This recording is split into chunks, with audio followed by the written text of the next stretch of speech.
What is up, Cahir Club? Welcome back to another CahirLIVE live stream. How goes it? I hope everybody has had a brilliant start to their week so far.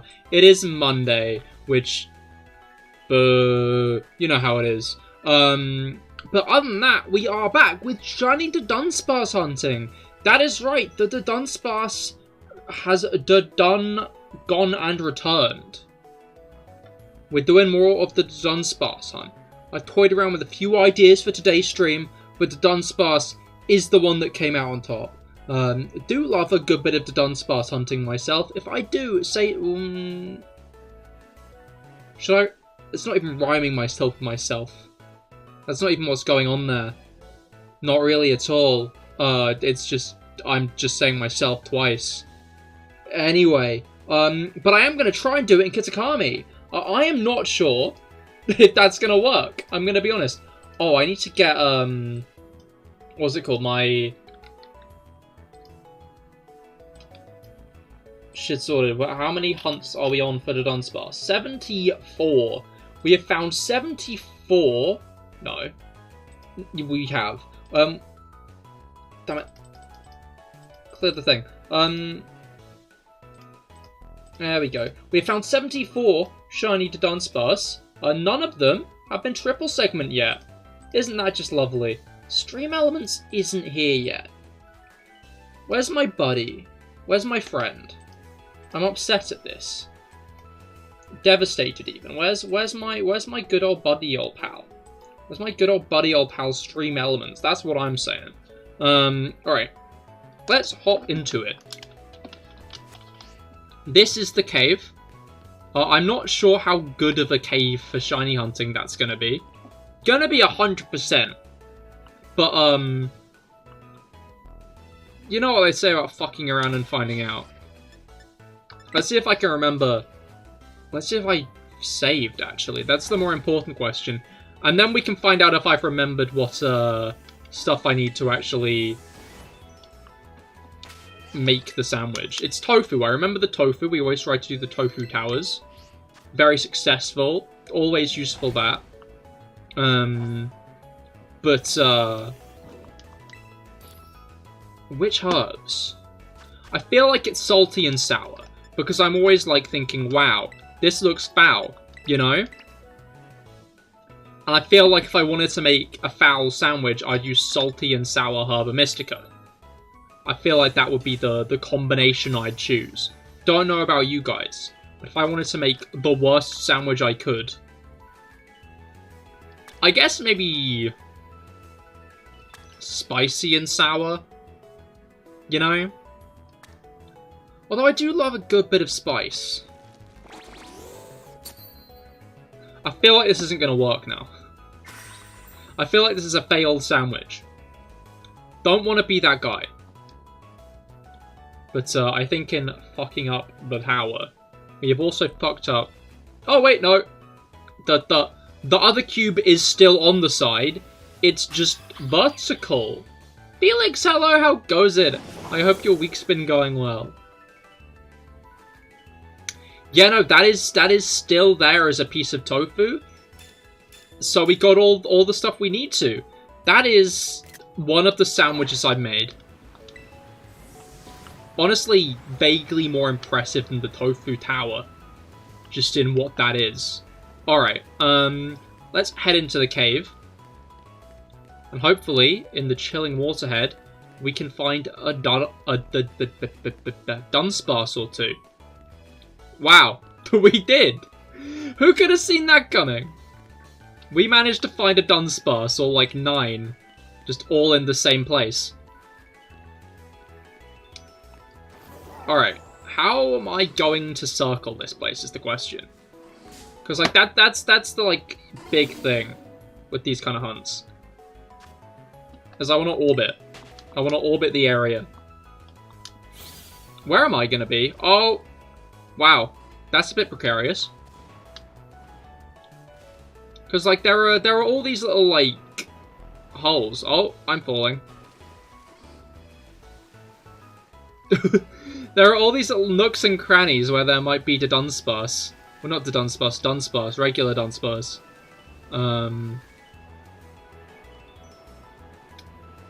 This might not be the best place to hunt. Now that I, like, have figured out what exactly this place is, I'm starting to question... No. No, it's not, is it? Are you in there? Are you... I thought I saw one. Oh, okay, we're in the wall. No, there's none in the wall.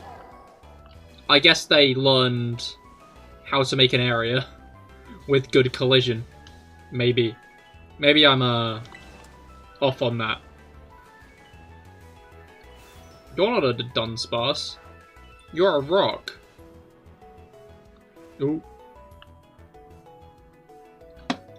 I guess those are just static spawns then. Whoa! He is floating. Down he goes. Good for him, honestly.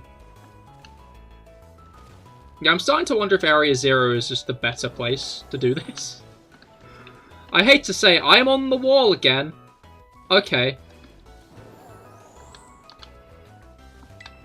Yeah, this just might not be the best place for this kind of hunt. I was thinking, oh, I can do it in Kitakami. I can. That is on the table. I think Area 0, this place looks annoying. It is. It is. This is horrible to navigate. In, like, this kind of way, you know? Like, what's it called? It's one of the better designed actual dungeons in this game. You went here once and never returned. Ah, understandable. I don't know, I like its design as like an actual place to navigate your way through. A lot of the caves in main game Scarlet and Violet are kind of boring. IMO. So I'm like glad to actually have a properly designed cave in this one. I'm wondering. Oh wait, I could do it like this. What did this say? Doesn't seem like you can host a picnic. Okay. I was just wondering what the second line there was. Maybe we can't have cave picnics. Boo. Right, out and back in. Is that the same Dudunsparce as before? No, I think there are more this time. If only there was a way to, like, mark one of them. Declare it as, like, seen. I've noticed this one. So I could, return more effectively.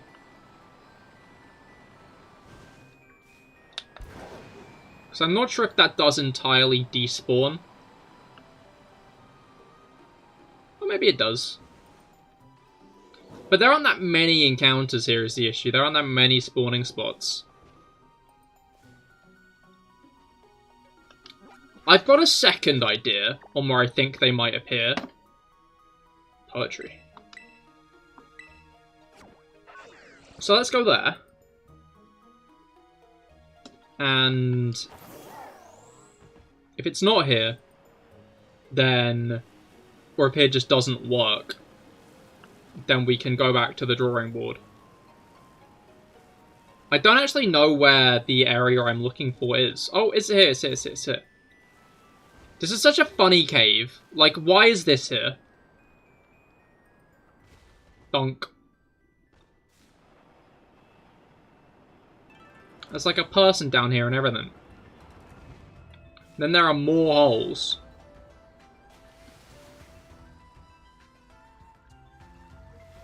Aha! Dunsparce. How am I going to get through here? Not easily, actually. That's the answer to that one. The answer is not easily. Ah. Issue. Wallsparce. That was a lot easier of a wallsparce to see, though. Generally they're kind of a pain to, like, actually, notice. How big is the hitbox? Okay, I can just about squeeze between those guys. But is that what I want to do for the rest of the stream? Yeah, as we get on here, I'm starting to realize maybe Area 0 is just the better place. Because I thought it would be cool to, like, hunt for the Dunsparce here. Just because this is, like, a new area. But, like, in terms of caves that make this easy, this isn't really one of them.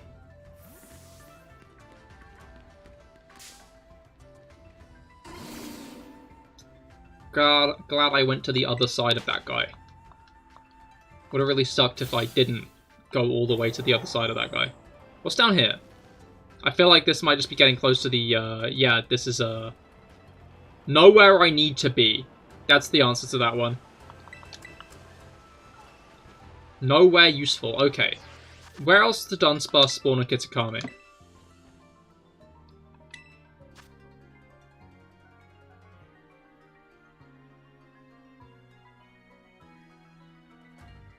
I'm not really sure what that means in the top right. Wait, I might have an idea. But I'm also not sure if that's going to be a good place to shiny hunt. Also, we have to, like, make our way across most of the area. Which is interesting. God knows what we might see. We might see an Indeedee. I thought that grass was a Charcadet, but it was grass.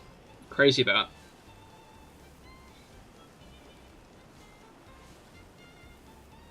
Issue is a second shiny Indeedee isn't something needy. Danushi, hello, how goes it? I hope your week's gotten off to a good start. We're shiny hunting for Dudunsparce again today. The age-old hunt, the long hunt has resumed. I'm just trying to find a good place in Kitakami to actually hunt for it. Because on paper it seemed like a good idea to hunt it in Kitakami, seeing as this is the new area. In practice, where I was hunting it before might just be the best place.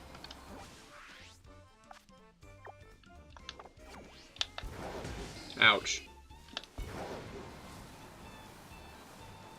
Which I think would be an annoying revelation.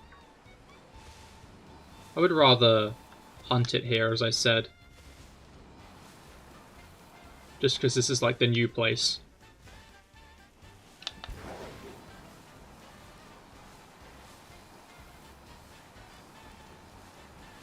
Well, it said it appeared in this area here. So there's got to be something here for it to appear in. Right? Ah, yeah, there. I think it might literally just be this cave. I don't know why this is counted as two squares on the map, but there aren't even any in here. Just the Dusclops. Great. Yeah, I think I'm just gonna head back over to Area 0 for the remaining 20 minutes of the hunt. It just seems easier. Brugger, hello, how goes it? I hope your week's gotten off to a good start. We're back with the Dunsparce hunt today. The old classic.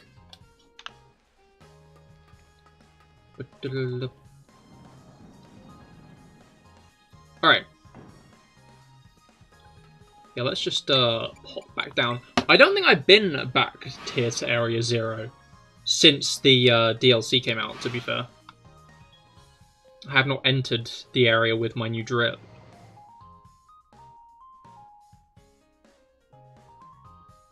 Alright.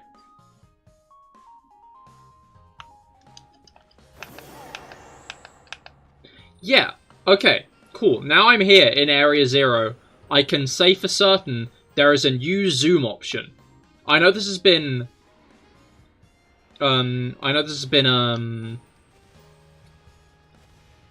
a contentious debate. Everybody's been really unsure if there's a new zoom option. I'm sure everybody has been very, very unsure about the answer to that question, as I have. But it seems like there is now three options for zoom.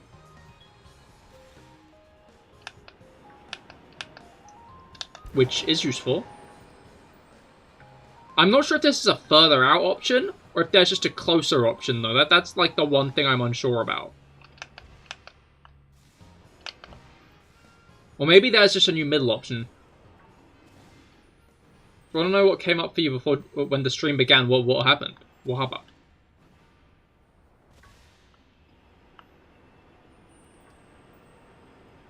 Instant noodles. Understandable, I cannot slight that. I hope that the noodles were as instantaneous as it suggested on the box. Or the cup, I guess? Depends if it was like cup noodles. Alright.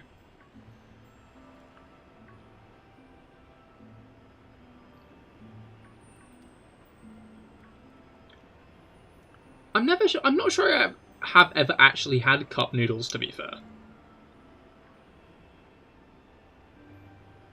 I'm sure there'll come a day, you know. I feel like that's less of a... oh, how come you haven't tried them? Onion flavor ones are interesting, hell yeah. But yeah, I just never really have ended up having them. I think the closest I got was in a food tech class, where we were looking at like pre-made ready meals. But I can't remember if I actually tried them there, or if I just didn't, because I was like, I don't think I'd like these. Which I probably did do at the time, because I was a lot pickier of an eater then than I am now, and I'm not all that great now. I'm not going to act as if I'm not still a little bit picky these days either.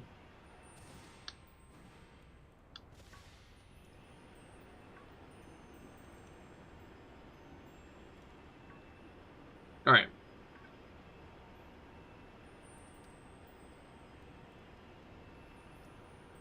It's like coming home to this single orbital path of Area Zero,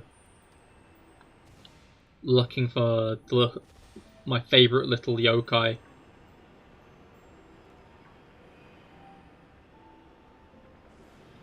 You know? The Minecraft music really helps sell the nostalgia.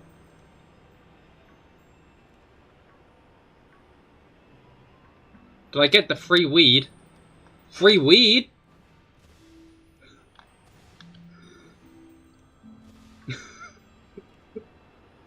The suggestion of the name.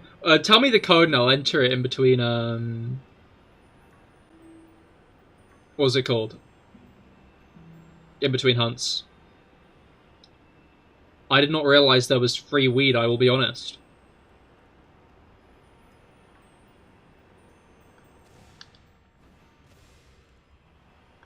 Or is this not a Pokemon code and you just mean you've, like, put weed through my mailbox?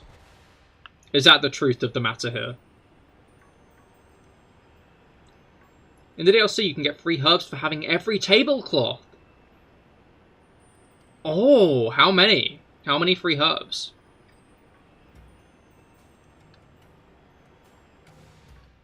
Maybe I'll have to go shopping at some point.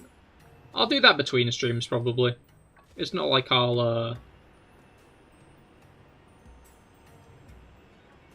be keeping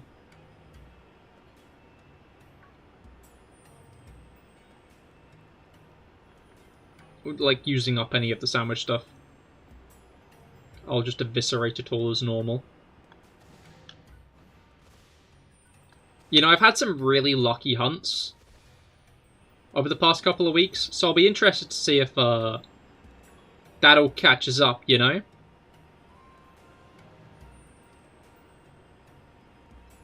It all comes crumbling down.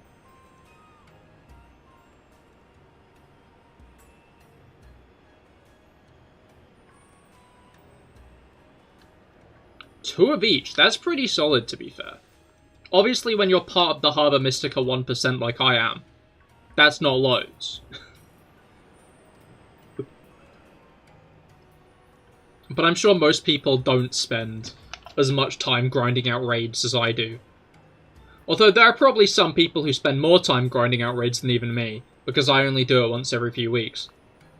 Speaking of raids, we will be doing a raid Friday this weekend.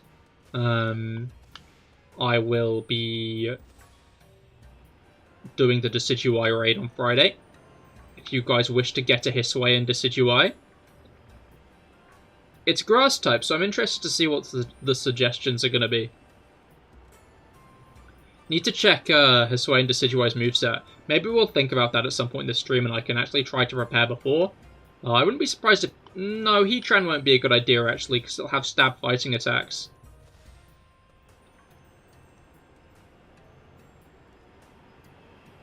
Yeah, 10 herbs is pretty solid. I'm surprised they're actually being kind with herbs.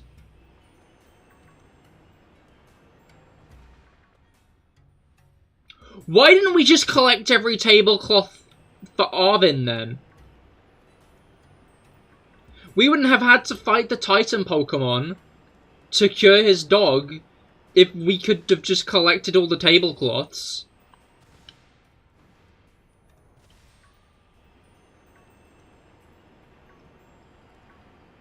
Hell, with that amount of herbs, we could have probably supercharged his dog. Made it a Titan Pokemon of its own.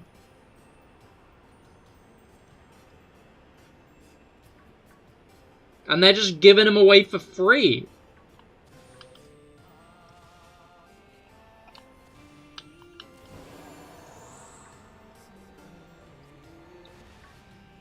I love gameplay story synergy.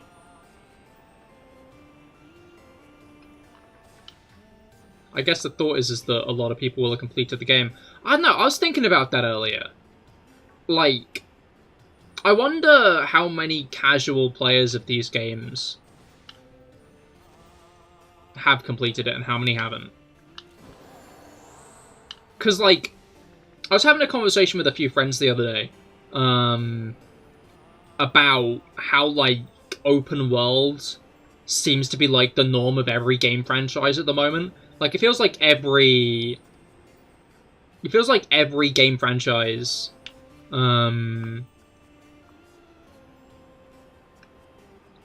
is, like, being like, what if we went open world, you know? And Pokemon isn't any stranger to this idea, because that's exactly what it did, you know? I feel like some game franchises kind of deserve to, and ought to have gone open world. Like, I think Breath of the Wild being open world is an iteration on, like, the original Zelda for the NES. That makes sense. That's a logical step.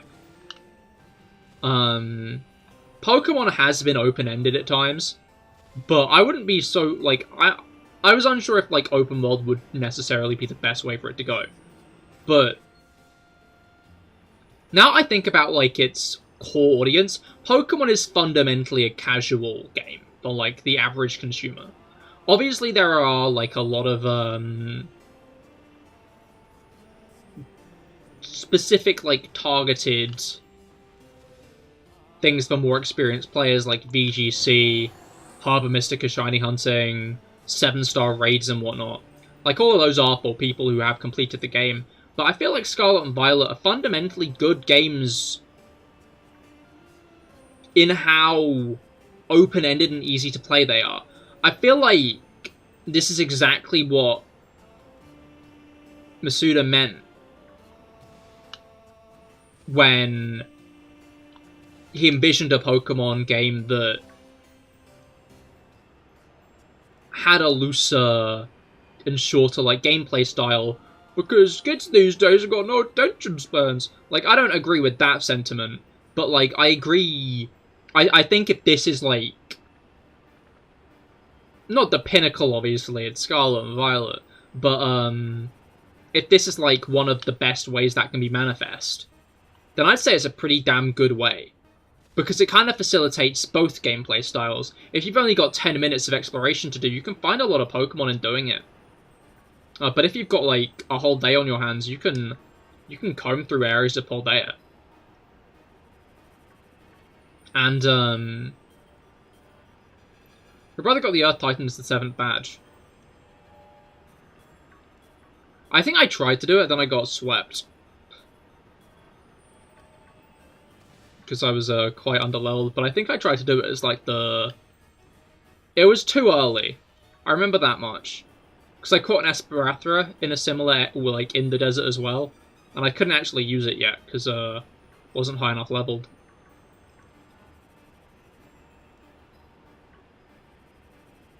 But,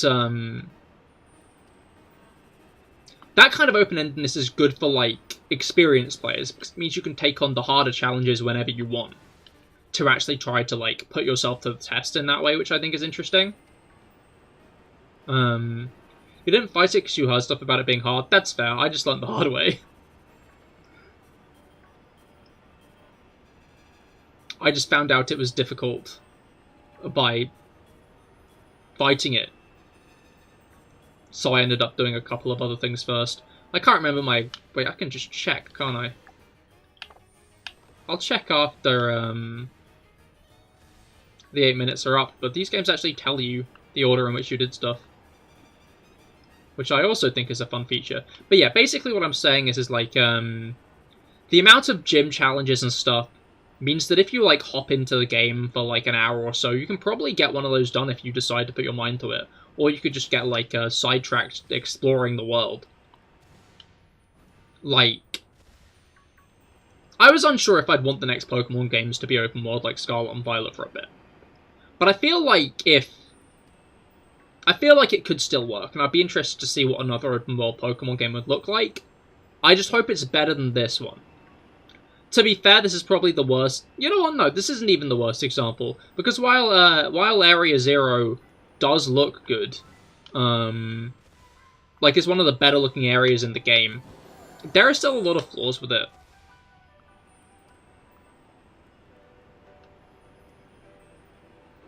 I just hope,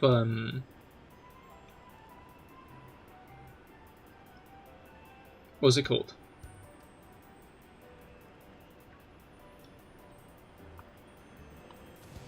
I just hope that my brain can work.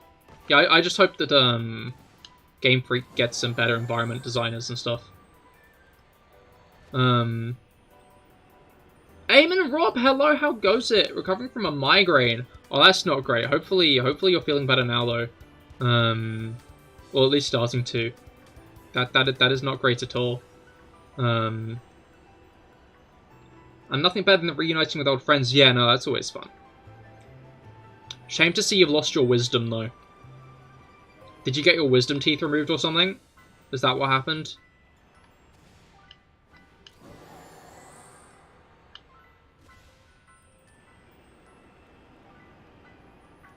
Alright.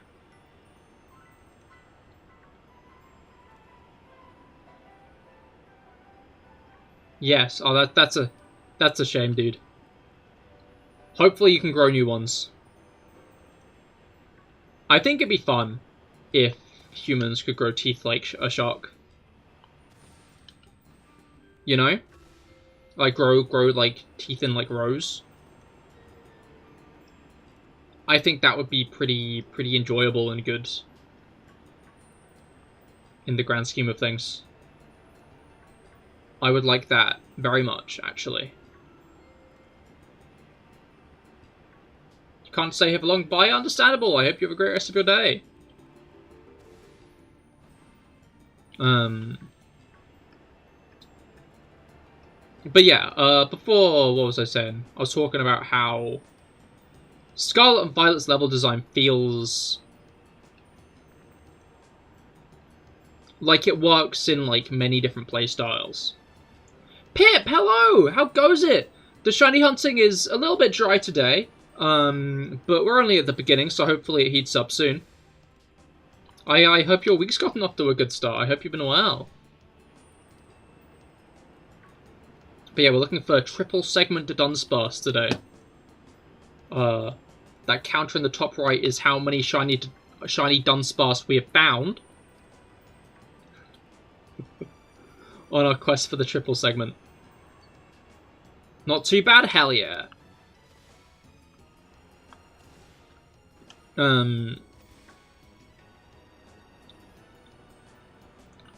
74, yep, 74. To be fair, this has been like a, what's it called?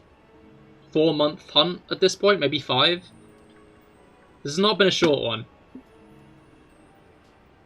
As I said before, I think I might try to deliberately not do 2 long hunts at once again.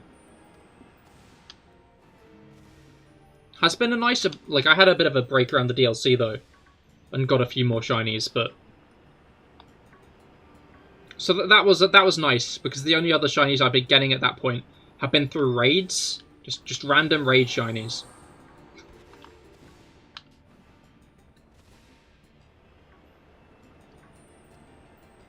Which, I guess leads to some excitement.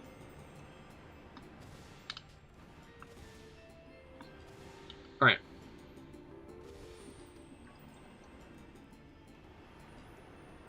Well, that's so nice though, yeah.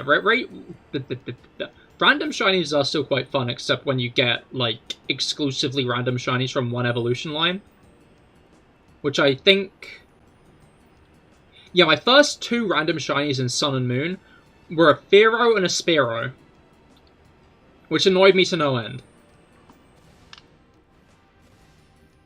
Finally got some shinies, some like random shinies instead of hunted for ones, and they were just both from the same evolution line.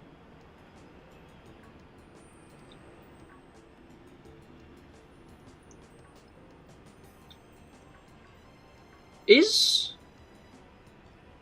Kenya in Heart Gold and Soul Silver shiny locked? Sorry, I just remembered, like, in Heart Gold Soul Silver, you can get a gift Spearow from someone called Kenya, and you actively give it to, like, this other guy. In exchange for a TM, unless you take the letter it's holding off and give it to another Pokemon, in which case you can keep the Spearow. Which is kind of fucked up. That's just stealing. But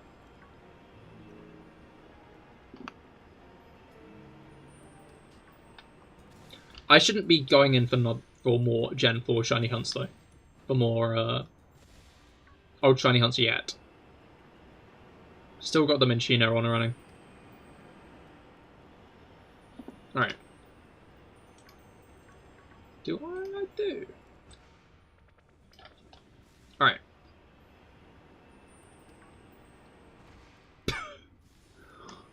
I looked at my notes and it looked like I had a few, but it's actually just the same 2 of, like, copied and pasted over again.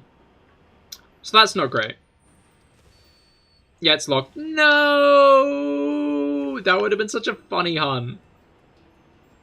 This guy's, like, giving his shiny bird to his friend and I just, like, steal it.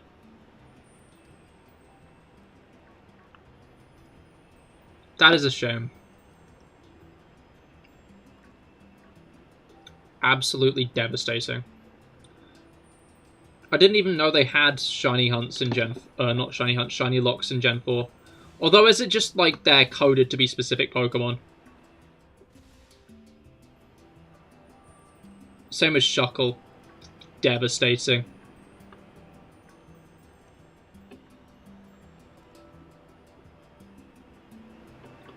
Yeah, no, I thought shiny locks were introduced in Gen 5, honestly.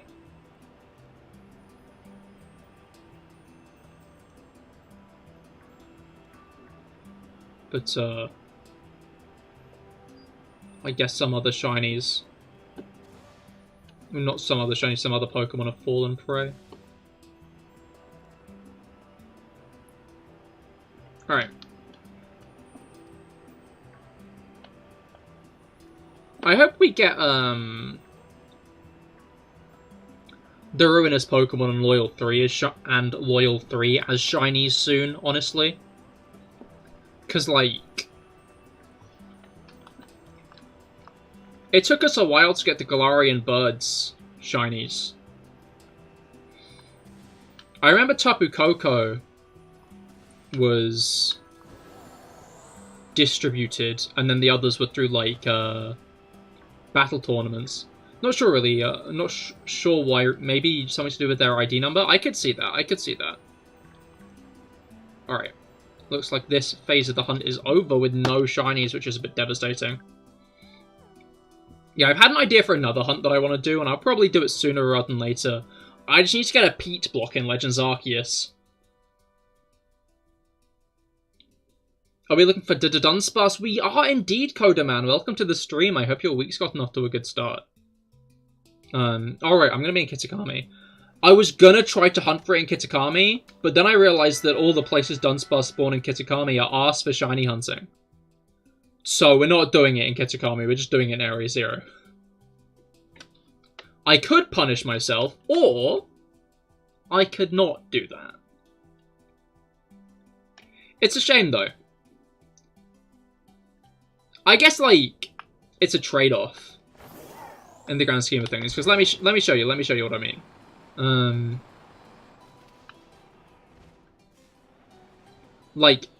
I like the layout of this cave more than, like, any other cave in this game. Like, it's an actually, like, interesting laid out cave. I like the kind of, like, verticality of it and stuff. All these, like, nooks and crannies in the walls that you can go into to get to other points in it. That's a really fun idea. I don't know what the fuck this walkway is, but it's fun. I like it. As you kind of, like, go down into this puddle at the bottom. But, it's really not a good place for hunting shinies.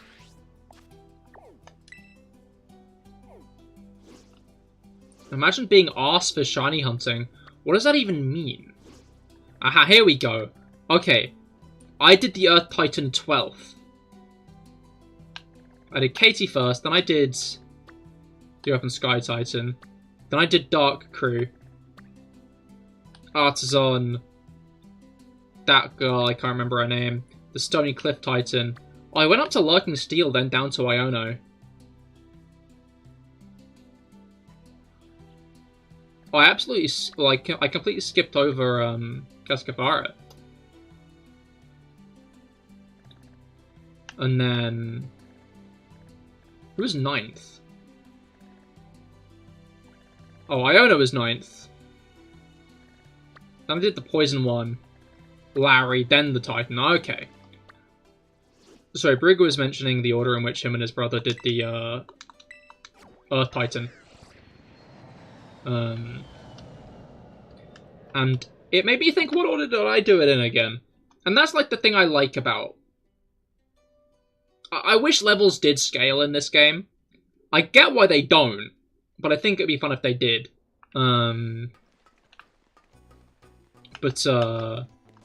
Additionally, I like how kind of open-ended you can do the gyms.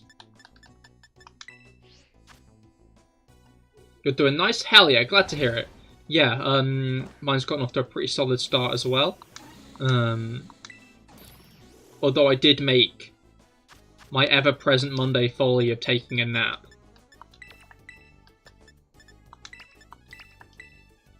Which, of course, never has, and continues to never end well.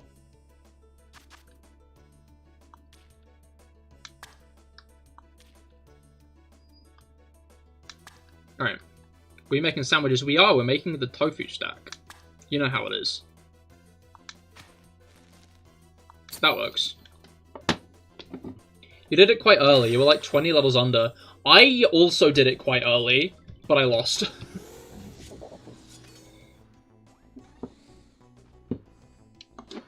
I also tried to, like, do it as I got there, more or less, I think.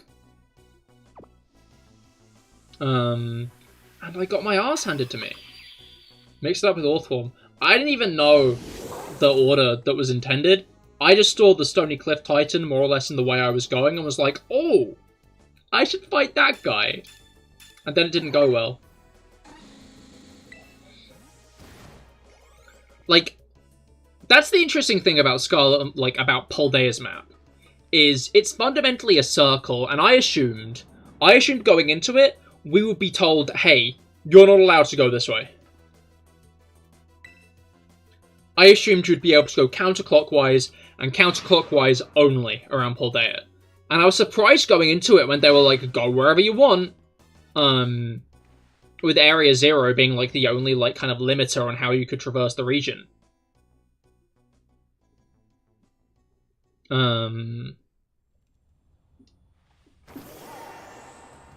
But I feel like you're meant to do more of like a pendulum motion continuously going back to Mesagoza to do school stuff, which I think is an interesting bit of game design.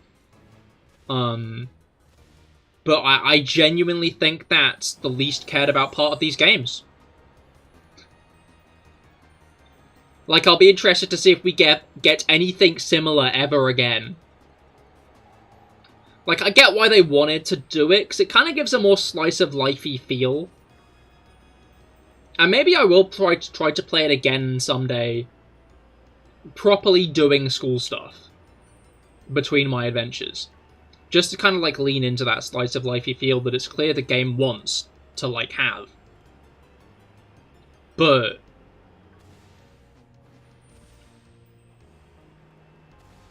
why would you put school in a game aimed for children who tend to hate school?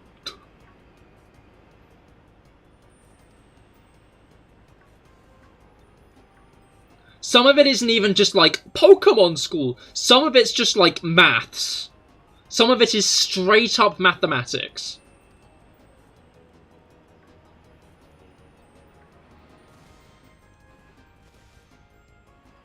Like, there's no two ways about the mathematics class. It gives me interesting information. Yeah, it gives me interesting information, because it told me stuff like, up +2, you double your attack, and I didn't quite realize that's how it worked. I never had, like, a firm number on that. I knew +2 increased your damage a lot, but I didn't realize it was just a flat-up ×2 to your damage, and I was like, oh, that's really interesting. But I can imagine 7-year-old me doing that and being like, wow, I don't give a shit.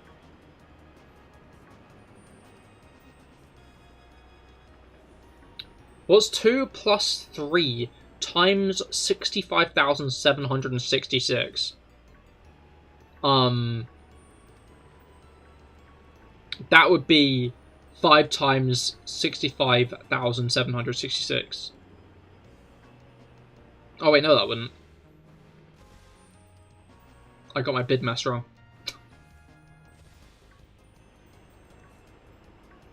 How could I? Maths is like the one thing I pride myself on. It's the one A level I passed. Oh, to the 8th power. Oh yeah, no, never mind. It's probably got an E in it. That's my answer. Whatever the response is, it's gonna have an E in it somewhere.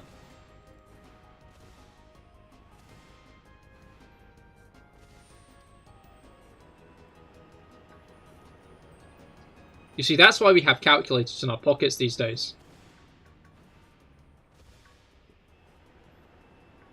Which I find funny. Because I'm guessing, the answer is just E. Whack. Emperor Zenderman, hello, how goes it? I hope your week's gotten off to a good start. We are shiny hunting for Triple Segment Dudunsparce today. Back in Area 0, because Kitakami does not have good Dudunsparce spots. The 74 in the top right of the screen is how many shiny Dudunsparce we have found over the past 4 months. So we're almost at odds, which might mean it comes soon. Or it might mean we get really unlucky. Yeah, has paused. Alright. Not the best start. The remains of your eye is in immense pain. Oh, that's not great at all. Hopefully it calms down soon. Hopefully you feel better soon.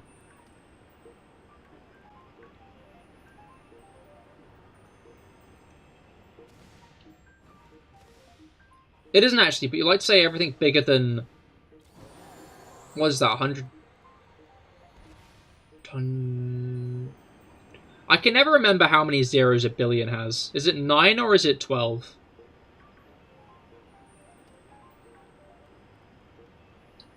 Because that's either 100 billion or another number. Oh, 100 trillion, interesting. Wait, so how many zeros does a billion have?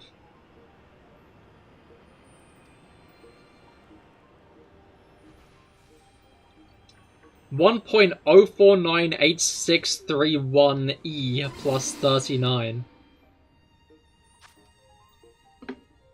I think it's a billion, because...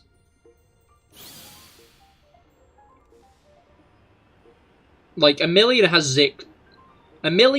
6 zeros. Yeah, okay, so a billion has 9. Boom. Redeeming myself on the mathematics front.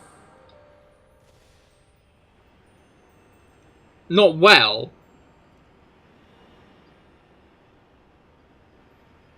You don't even know what you're talking about. This is why you don't do maths. Understandable.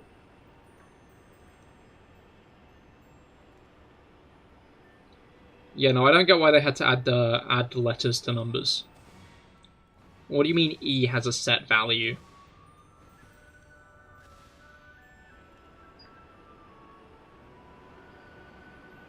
Alright.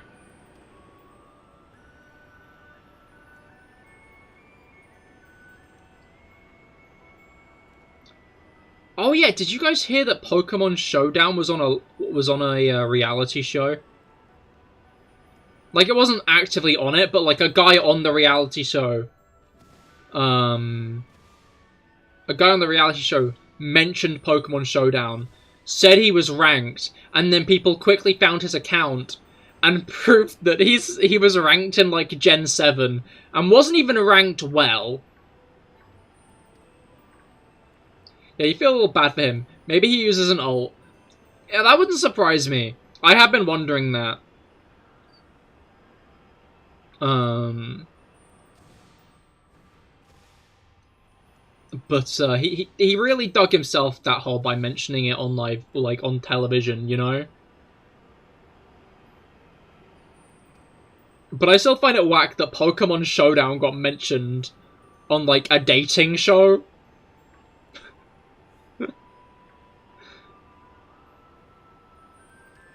Like, I've not seen the clip, so I don't know if it was an icebreaker or what, but I think it'd be difficult for anyone to be that shameless. But I mean, he was on that show in the first place, so that's a fair point. I just find it amusing that Pokemon Showdown got mentioned.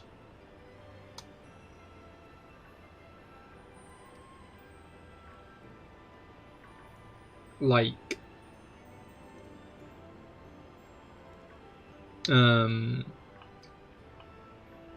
yeah, you just wouldn't expect it to be mentioned on, like, a dating show. I don't know, Pokemon is kind of hot. If he has a Holo Charizard, you're dating him. That's understandable, I can't slate that.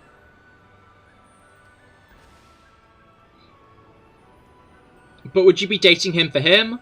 Or would you be dating him to, like, slowly poison him? So you can take the Charizard and the inheritance?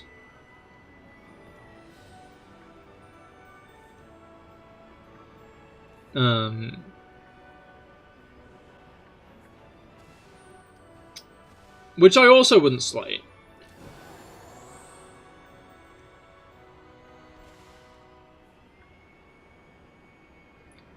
But yeah,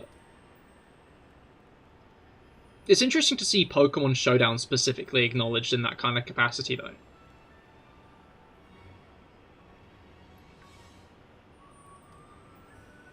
Because, like, Showdown isn't an official thing at all.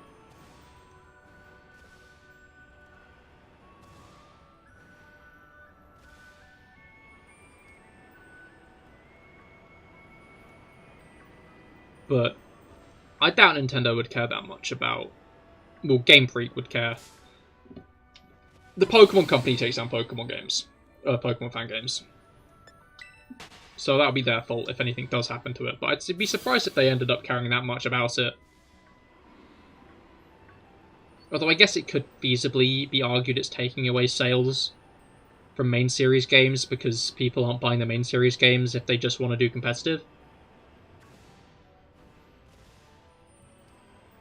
But if anyone with the will to get a Holo Charizard has the will to love you for who you are, but you're also pure evil, you know what? That's a fair balance of feelings.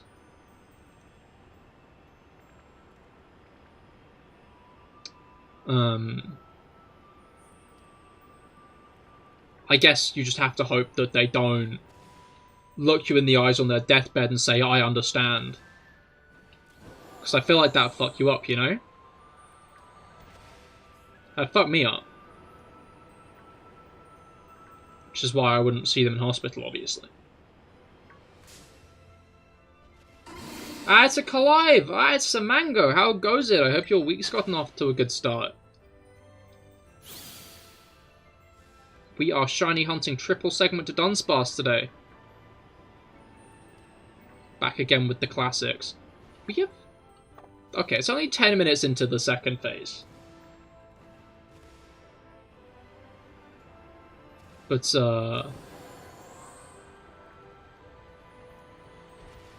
Hi, you're human. I thought you were Coda. And definitely not bird. Well, you can't be a bird, because those aren't real.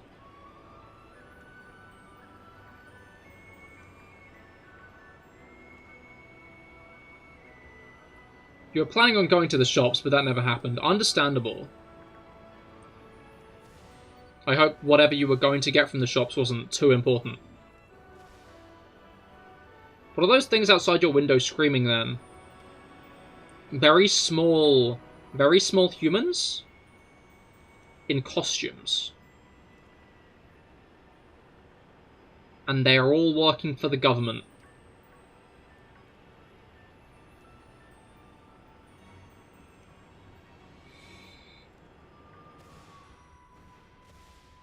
And you want to code but you code in Java and that doesn't exist. Ah, damn, really? Oh, that's a shame. Now how am I going to play Minecraft?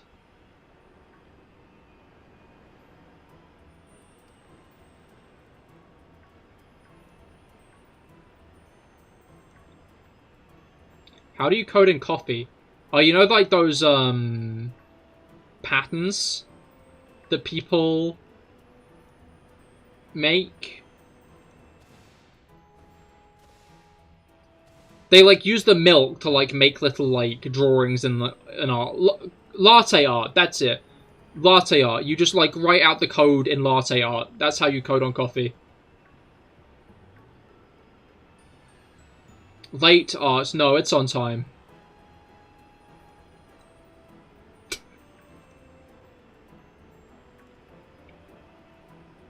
You love those. I like the ones where they, like, sprinkle stuff onto, like, the little, like, templates. And it never works. And every time I'm looking at it and I'm like, this isn't gonna work. Like, it didn't work the last few times, and it doesn't work again. And I still find it funny.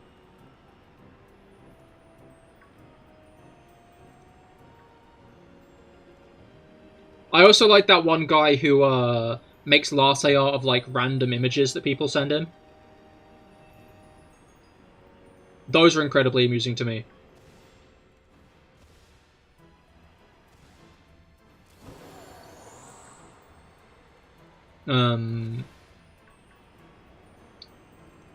He did one today of Finn from Adventure Time holding up that, like, fucked up little bowling pin that he made friends with in that one episode.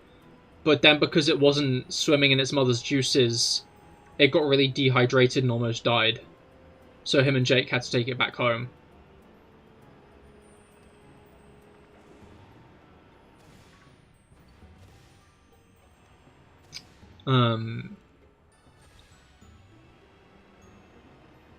Which, I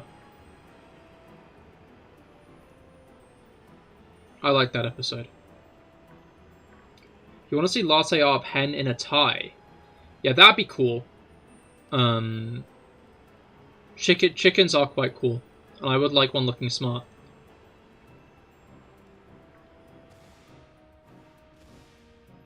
Glad that message has no other weird connotations. Because that would be a massive shame if it did.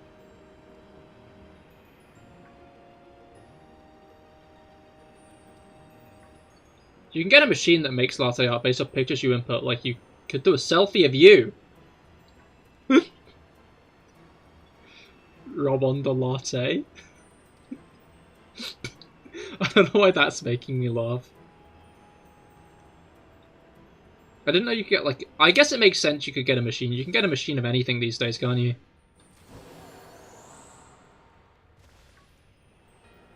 Robertino, exactly. Dude, you should partner with, Al Pacino.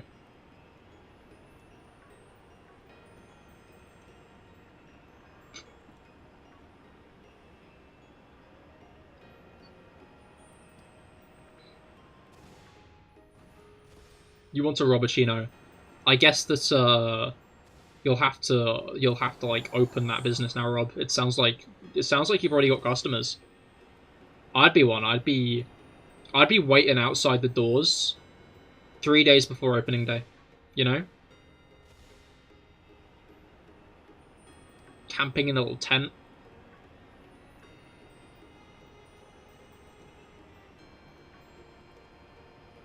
Take your wallet. Oh, okay, thank you. Market survey achieved.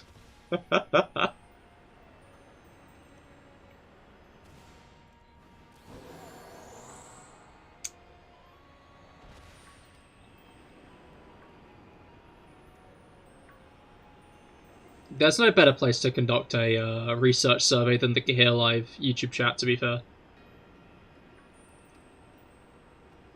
Many a survey has been conducted in the CahirLIVE thing. I don't know who's spamming the celebration emoticon, but I just like the implication of, like, market survey achieved with, like, the celebratory, like, confetti. Like completing a level in a video game.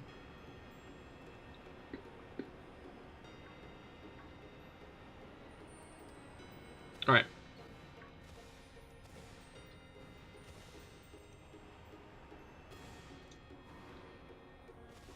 Yeah, wow, I guess I used up all of my luck the last few days, huh? Because we have found exactly 0 shiny Dunsparce. Which in some ways is impressive. In other ways, hurts. Every time I see someone, like, doing the little, like, YouTube reaction things, I'm like, oh, I should really, find a way to, like, have an integration to put that on screen. And then I forget. You know?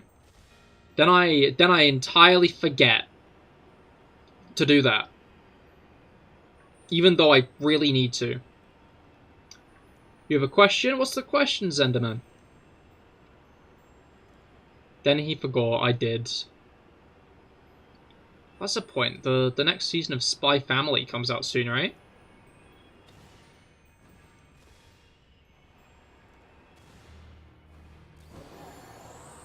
Alright.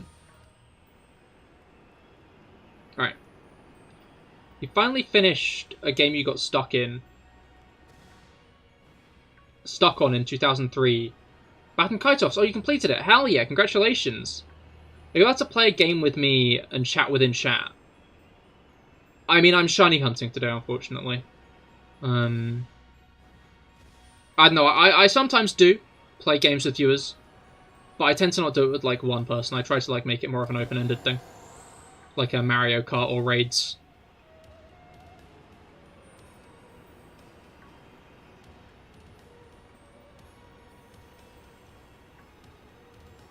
Alright.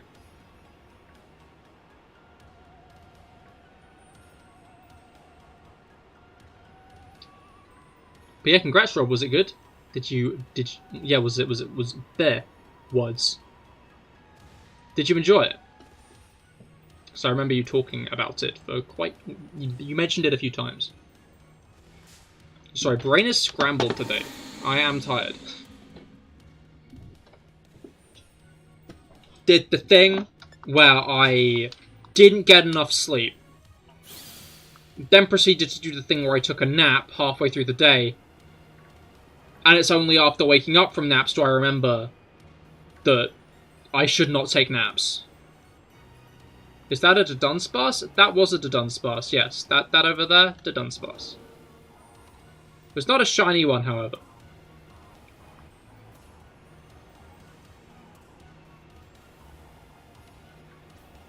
KP, indeed.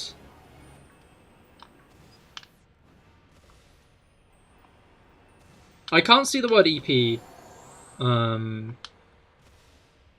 anymore without thinking of that one post that's like, EP is like the Gen Z version of like Heckin' Doggo. You know? And it kind of is. Like, that's true.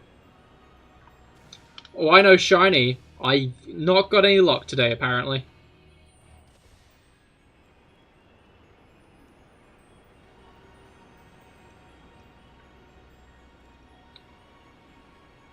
The Kalak has dried out.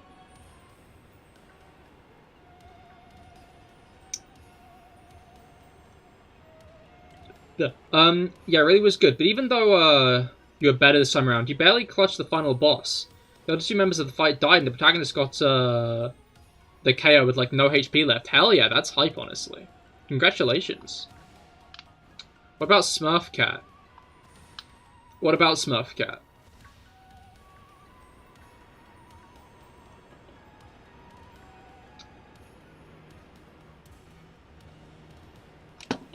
I'm gonna be honest, that meme got annoying within like a week. But part of me's happy about it, you know? Part of me is happy that Smurfcat got annoying in a week. Because I feel like memes these days don't get the chance to become annoying anymore. Meme culture goes so fast that, like,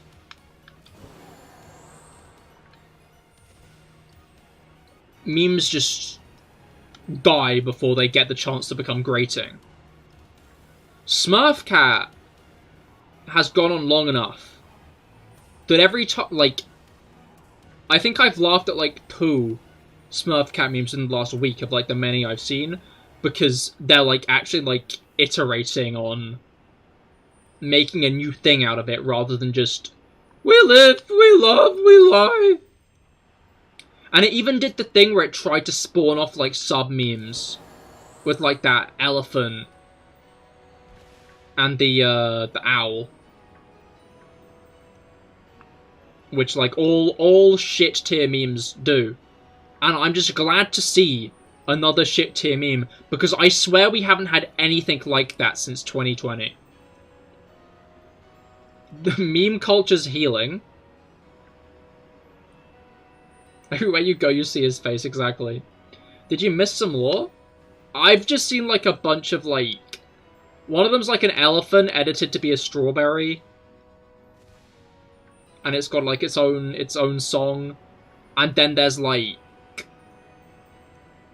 an owl, its face in a pineapple. And I think it's got, like... its own song. I've never seen a meme based around the owl. I've just seen it paired with the Smurfcat and shit. And, like... I hate it. I don't get the point. Why, like, try to expand upon... Why try to, like, force other segments of a meme? Like, the Smurfcat kind of did well just because it was so stupid. Like, there's no need to, like, try to birth more parts of it. But, what was it called?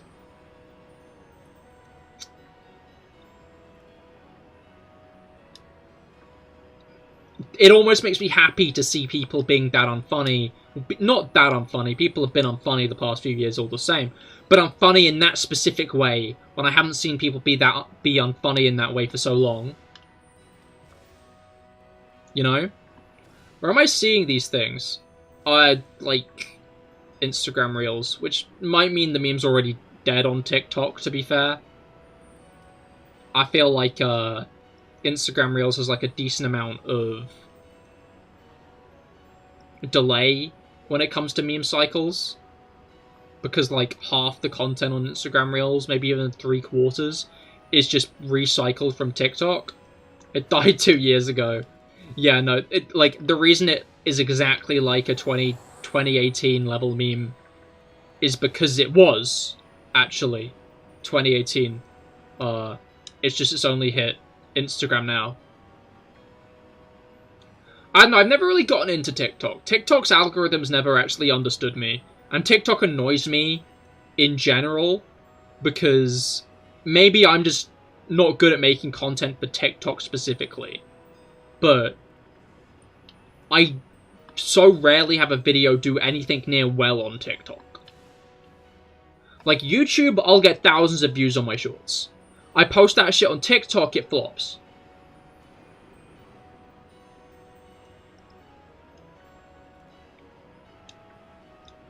It's bizarre. You can't say you ever encountered him. Oh, Smurfcat in general. Yeah, no, it's just like this... Okay, like, there's a lot of steps to explain here. You know how in, like, the mid-2010s, everybody started making, like, photorealistic things? Like, photorealistic Pokemon and, like, Sonic the Hedgehog and Mario and stuff. Someone made a, like, realistic Smurf, which was, like, a little cat guy with a mushroom growing on his head. So someone this year just made a meme with, like, the song under it, being like, when you combine the cat, the mushroom, and the Smurf, you get this. And everyone was like, wow, this is awesome.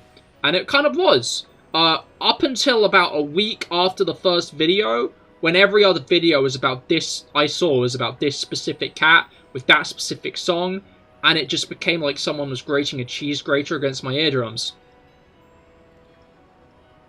But it's genuinely such a 2018 meme.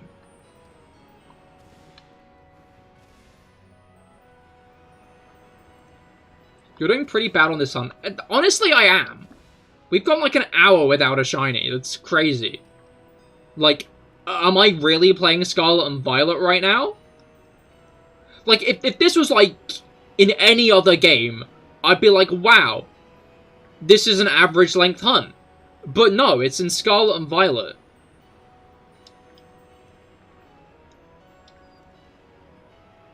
Smurfcat is the new Rickroll? Not really. No, not at all, actually. I'm not even going to humour that.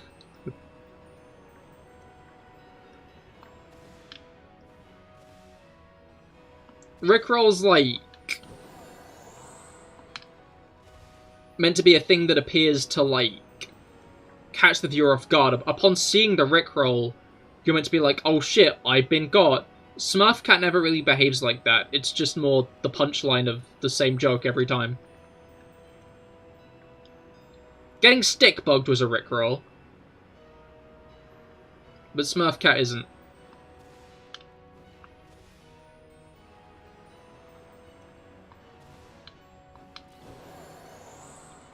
Sorry, showing off my PhD in memes.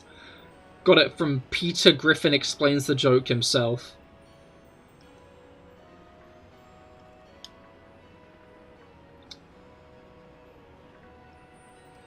The song using it is nostalgia, or it used to be. I think it's still kind of nostalgic, because it's from that, like, era of early YouTube intros. And, like, that's, like, the whole, like, thing with it. Again, it's such a...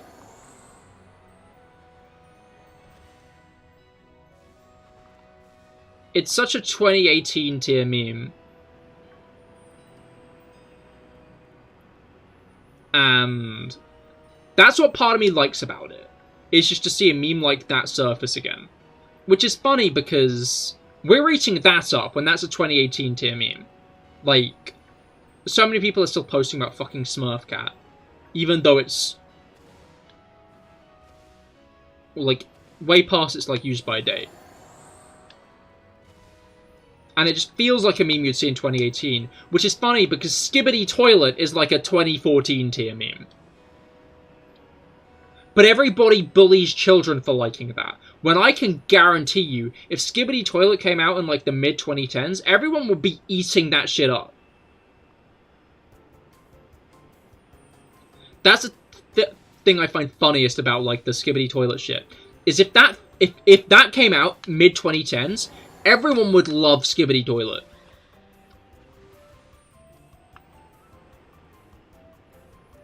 Everyone would find it absolutely hilarious and would continue talking about it.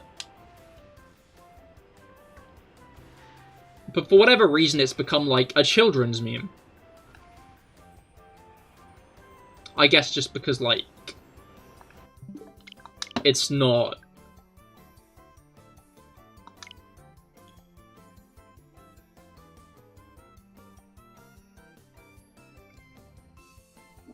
Like, current. But Smurf Cat isn't either.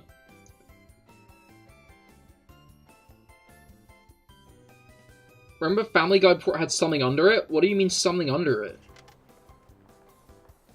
Remember the Family Guy meme where Peter sees a star in front of his doorstep? What? I know the one where, like, it's just, Great Value blueberries from, like, Tesco with the Wii Sports music.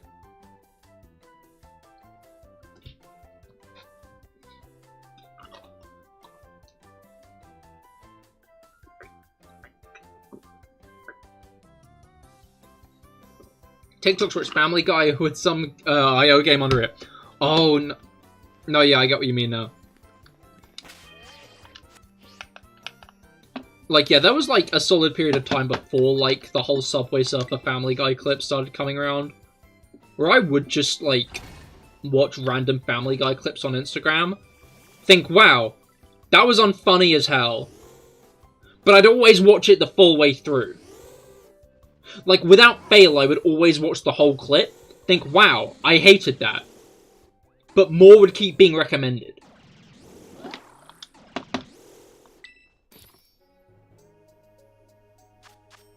So I'd watch them as well, because, like, I was watching them, you know, I was giving the watch time to the Family Guy clips. But I just, every time I was like, that just isn't that funny.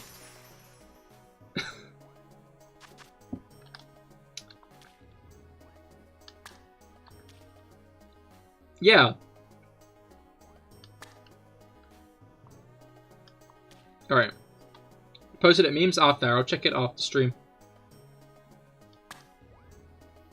That's a good tower. No, I was close.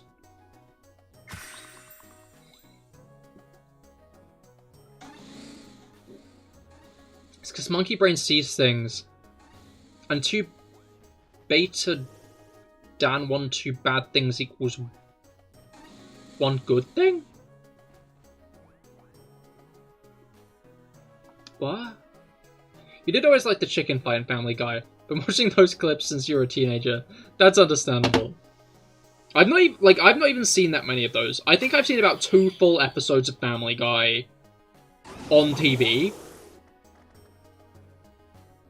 But, like, the thing with Family Guy is it's almost specifically made for the current day, like, landscape. Or not even the current day landscape, the landscape of the past few years. Of... Are those shiny Dunsparce under you? Yeah, no, I've got a full team of shiny Dunsparce at the moment, and my King Gambit, which I use to catch Pokemon.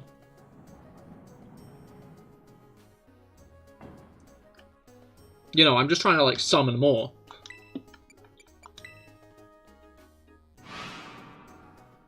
But, what's it called? Yeah, no, like, the cutaway gags in Family Guy have kind of, like, become synonymous with, like, the downfall of the show. But they're fundamentally, like, a really good way to give the show any kind of longevity. Because they're so easily taken out of that context and, like, put on YouTube or TikTok or Instagram or anything like that. Basically, you got 5 shinies, 1 run, so kept them. Exactly. And I've got another couple from times I saved accidentally.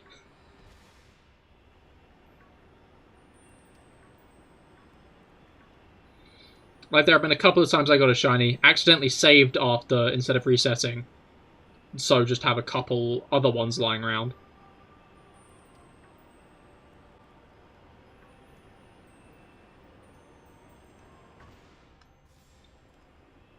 Alright.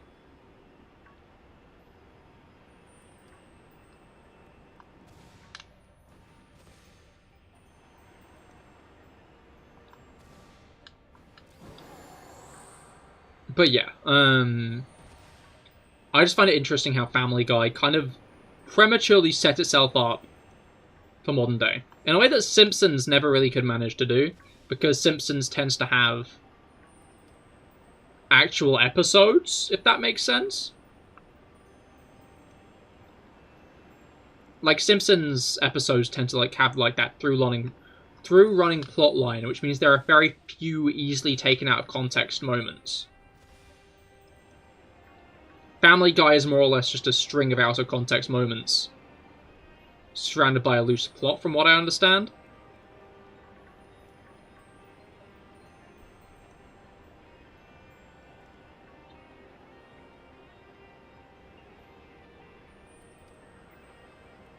I guess a really good way to, like, make a new TV show. Like, if you're, like, an indie animator, would be to make really, like, short, vaguely amusing moments, and then put, like, the Slime video or Subway Surfers gameplay or whatever underneath, post it on the official TikTok account, and then start getting loads of views on those. The one issue would be, like, how the monetization of that would work. But I guess if you could get, like, people to support a Patreon or something, where maybe you give, like, behind-the-scenes shit.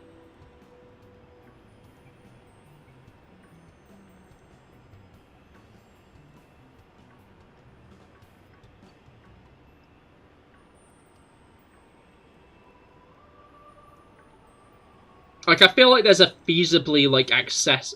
Maybe not at this point, to be fair, because I feel like the days of,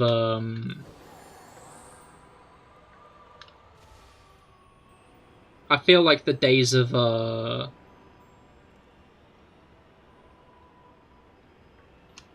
that kind of thing has ended. Hey, remember when Minecraft was good? What do you mean, remember?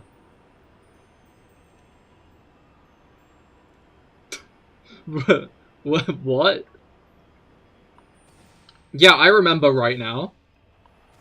It's at the moment. It is, still just less good now. Well, have you taken off the nostalgia goggles? Have you attempted to think about the game as if you weren't 10 when you were playing it back then?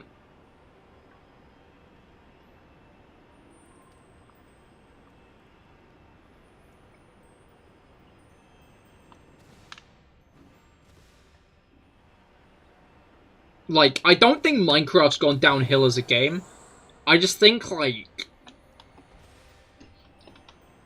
a mix of childhood nostalgia and just the fact it kind of hasn't evolved loads as a game means that people who played it when they were younger don't really like it as much.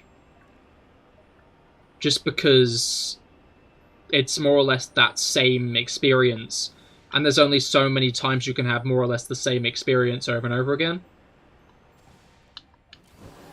You remember it like it was yesterday. Because it was, exactly. Minecraft is now better than, whatever Minecraft, but now, had a dream, and now it will never recover.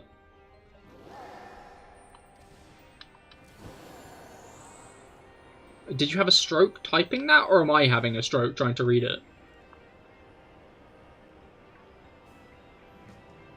Like, I don't know. I stand by the fact that Minecraft is still a solid game. I don't think it's gotten worse in any way like that. I just think the fact that it hasn't evolved that much as a game means that it's fundamentally harder to get new experiences out of it.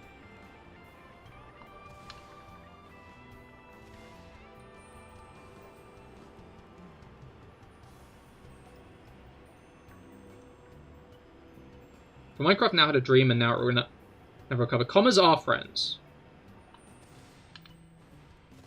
I still don't really get what you're trying to say.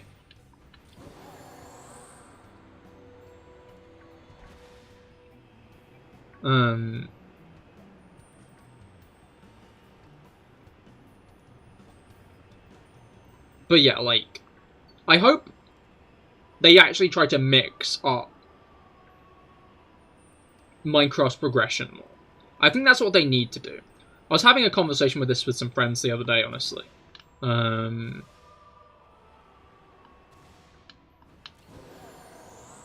Oh, I get what you're saying.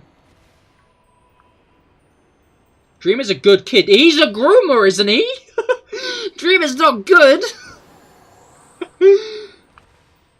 I don't know. I feel like if you just look at the fact that most of the people who associated him with Dream SMP, associated with him during Dream SMP, seem to no longer do that.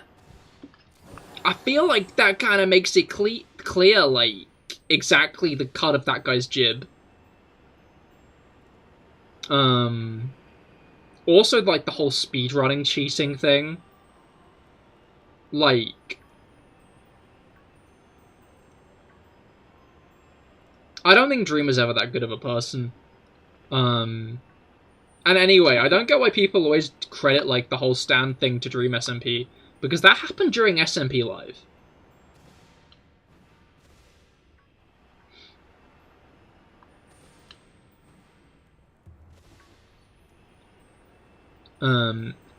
Like, Minecraft stands emerged during SMP Live. Simple as. That wasn't even a Dream SMP Pioneer thing.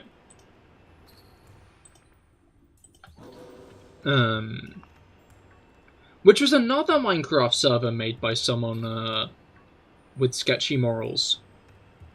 Sketchy morals being messaging underage girls, which I guess sketchy morals doesn't even begin to account for, but that's not... what kind of is the point?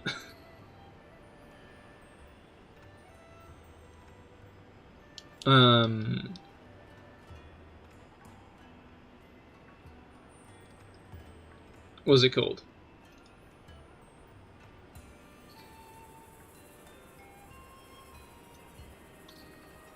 But yeah, I don't think Minecraft's been ruined by stands at all, because, you know, you can just play Minecraft. And, like, you know, there are good Minecraft content creators out there, who don't really have that kind of rabid fan base, you know? That's why I like Hermitcraft. Because it's got, like, a relatively normal fan base in comparison to, like, anything Dream SMP had.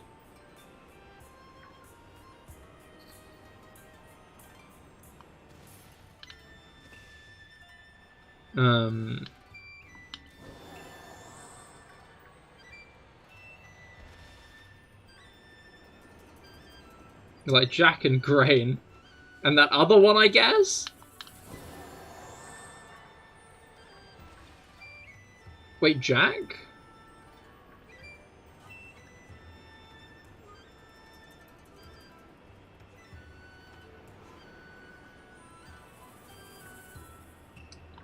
You wanna play Minecraft with the bros? Honestly, Minecraft servers go hard. My best recommendation is to, like, install a few mods at this point. Because, again, like, the Minecraft progression system is kinda, like, exactly as it's always been. I think mods are generally the best way to, like, actually spice up a Minecraft experience at this point. They always have been, but... I think, like, putting even just create is a really good way to, like, refresh the game. Killing the Warden is new. That's true. But you don't really get much from that. I think one of the main things with Hermitcraft, I think, since that most of them are a lot older, I don't know. AFAIK. As far as I know, are a lot older, okay. Leads to the fan base being in a similar age group. I'm not even sure that's true, because, like, on Twitter and stuff, it does seem to be kind of, like, the same demographic. Obviously Twitter and, like, the actual YouTube base is a different thing entirely. But they seem, like, less chill and less parasocial. I think that was honestly one of the bigger issues with Dream SMP itself. SMP Live, I feel like, kind of ended up doing it unintentionally, where they, kind of ended up fostering some parasocial relationships. But it felt like some people on Dream SMP were actively leaning into it. Were actively leaning into the parasociality of, like, being a big streamer. And I feel like that's why the kind of fan bases kind of got that rabid. Because Dream especially was very, like... He was a massive encourager of parasociality in his fan base. like, encouraging people to, like, write fan fictions about him and George Not Found and stuff. Like,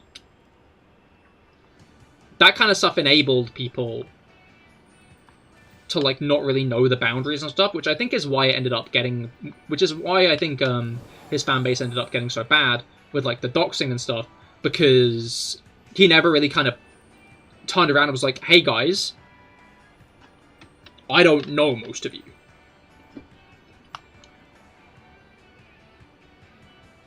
I mean, shipping living people is weird, exactly. He kind of never set boundaries with that. And I think that's why it kind of got so bad. Hermitcraft, on the other hand, I feel like has that kind of layer in between it, because most of them just do YouTube videos and stuff. A lot of them, like, don't have that level of interaction with the fan base that Dream SMP has. Which I feel like is a massive helper to, like, keeping their fan bases better. In fact, going back to what Mango said, I wouldn't be surprised if Hermitcraft has even, like, a bit of a younger fan base at points. Because a lot of the Hermitcraft content creators actively try to be family-friendly channels. Like, a big thing with Dream SMP was it was more geared towards teenagers. Like, that new age of Minecraft was more geared towards the demographic who, like, grew up with Minecraft and kind of ended up lumping Minecraft into that cringe category when they were younger because they liked it in that way. Which I guess is funny that they kind of ended up lumping Minecraft into the cringe category these days because it's for completely different reasons.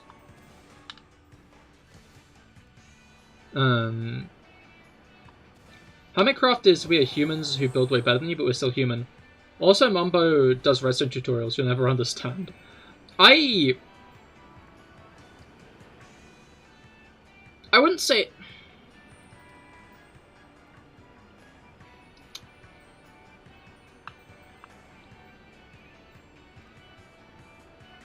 Like, I feel like that's not the vibe of Hermitcraft. Like,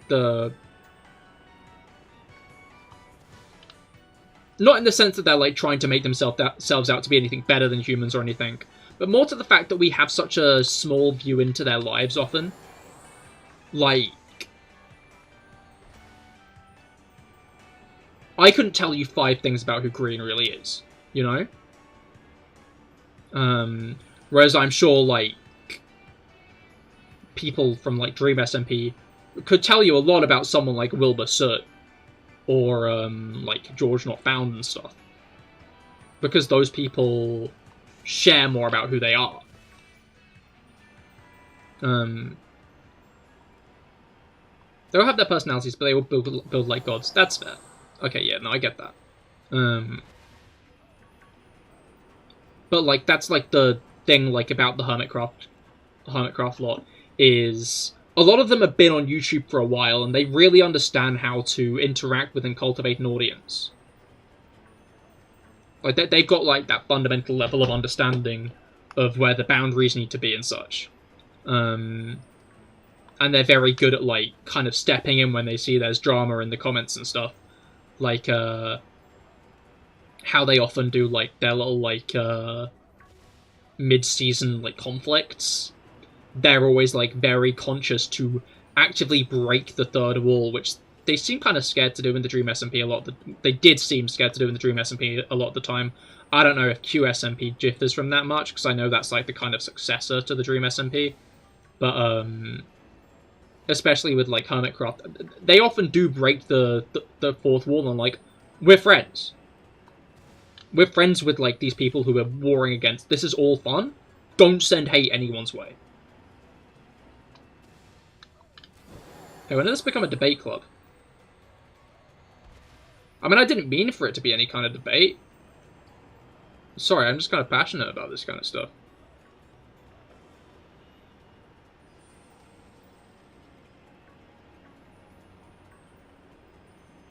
Like, that was never my intention, and I'm sorry if you read it any other way. But I wasn't trying to, like, argue necessarily. I'm just giving my thoughts on, like, because I find it interesting how Minecraft became this kind of big social bastion of... Well, this big, like, bastion of, like... Almost like what boy bands kind of were in, like, 2012. That's how I've always seen it, and I find that interesting. And I also find it interesting how content creators kind of, like...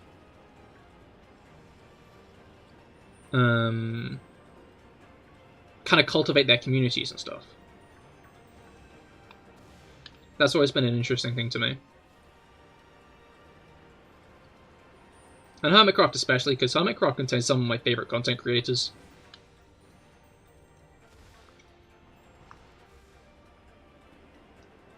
A civil debate isn't an argument, but a reflection of opinion. Okay, sorry, I just assumed you being like, oh, debate was, saying I was just getting a bit argumentative or something.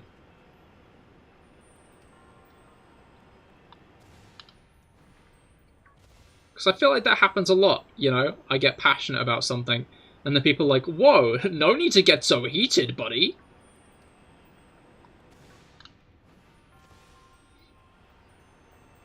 Which is, bluntly put, top 10 worst feelings.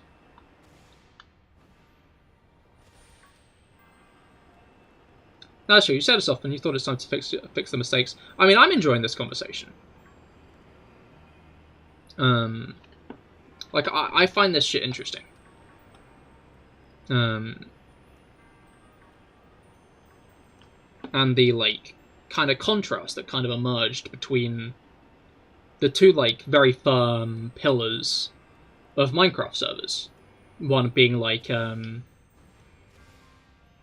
mean, I guess it is not quite two, because SMP Live led into Dream SMP, which led into QSMP. Hermitcraft has been, like, a consistent thing. Which I guess is another difference between the two. Is, a lot of Hermitcraft's key players, like, have been on the server for, like, ages. I hope Hermitcraft never dies. I'll be interested to see how it goes. Like, I was having a conversation with a friend who also plays also watches a lot of Hermitcraft, and he was saying how he felt like this might be the last season, or maybe like it's coming soon, because he felt like a lot of the people were burning out and stuff. I feel like especially with the release of Decked Out 2, which for anybody who doesn't know, someone in Survival Minecraft made a mini game in Minecraft, which I'm kind of looking forward to the world map download. I really want to play that game because it looks really, really fun and interesting. As well as it just being like an impressive feat of technology. I feel like the reason the latest Hermitcraft server has ended up lasting as long as it has is exclusively because this one guy has been making this massive minigame. And I wouldn't be surprised if after, like, the kind of big tournament's over,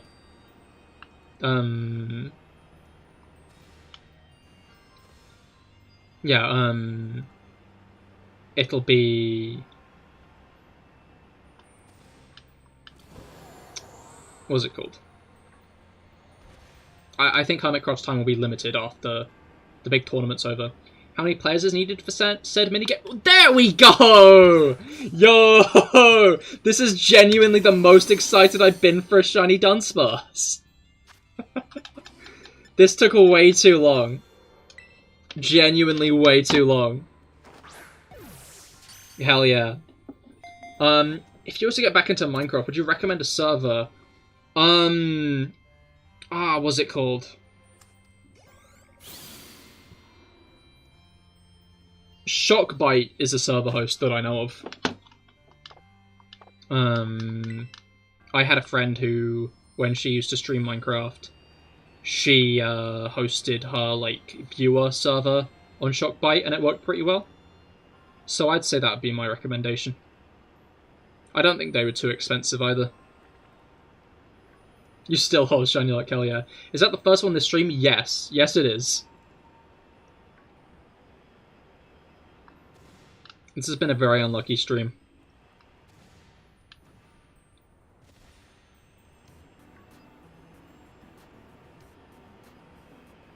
Right.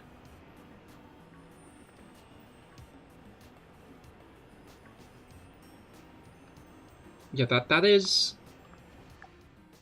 We're almost we're over halfway into the stream and that's our first shiny. That is probably the longest hunt I've done in Scarlet and Violet so far. We're gonna need to find more shiny luck though. Because we should have got at least 3, maybe 4 now. No, yeah, honestly. This has been a very unlucky stream. But we had like a pretty lucky first jaunt into the DLC. So I'm not going to complain all that much. Speaking of that server, would it be possible for someone to get a hold of the world download? I'll message her, see if she's got it. I don't know if she does or not though. She might, because the server's subscription's probably ended by now. Hate to say it. I doubt it'll still be up anymore.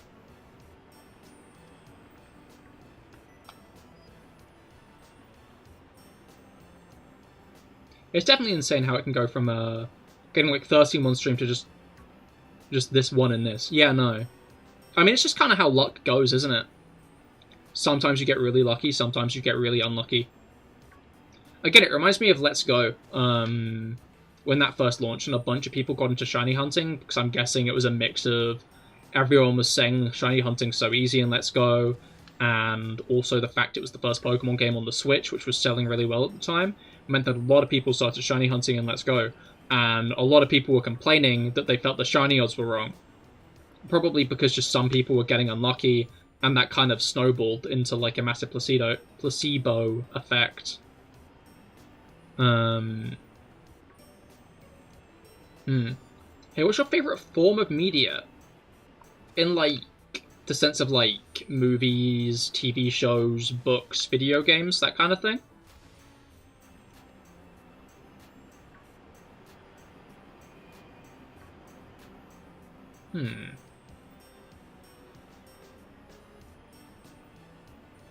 Almost like it's a random chance, exactly. Everything. If it entertains its media... Oh, okay then, staring at clouds.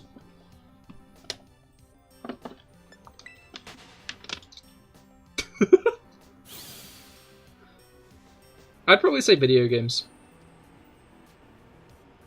I find when I've not got like a good video game to play is when I'm at my most bored.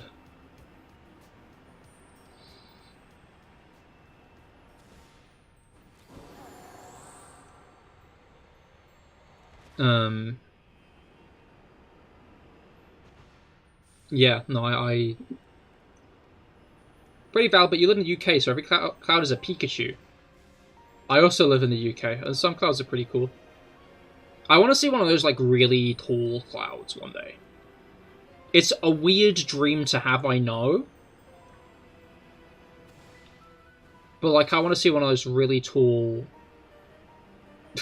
Cahir, you're British, of course you do cloud watching since that's all you have otherwise. Shut up! I could do raindrop watching if I wanted to. I could do tea watching. A local British man dreams about clouds. Shut up! Clouds are cool. They're like bigger than buildings and they're made out of water. Want to go for a cuppa? I'd be down. I love cuppa.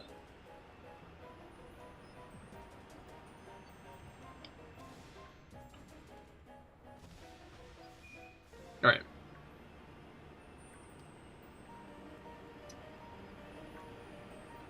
Like, did you guys know there are microplastics in clouds now? This is a very horrible thing, actually. But they're in there. Which interests me, because I'm interested to see how it's going to affect the world going forward. Because raindrops actually form around little dust particles in clouds. That's what a raindrop is. It's a bunch of rain surrounding like a little bit of dust. which means microplastics could take the place of little bits of dirt and dust, which could mean an increase in precipitation and cloud cover, which obviously wouldn't be a good thing. Especially for England. So you've been drinking plastic. Are you a cyborg? I mean, it's not really, like, locked in your... I mean, it kind of is in your system, actually. It's in your blood, isn't it? So you speak their language and the communication is easy. Hey! If someone says they don't want to go for a cuppa, that's a red flag. I'm gonna be honest. Well, yes, who do you think put them down? Mango! Oh, you goofy guy. Ah.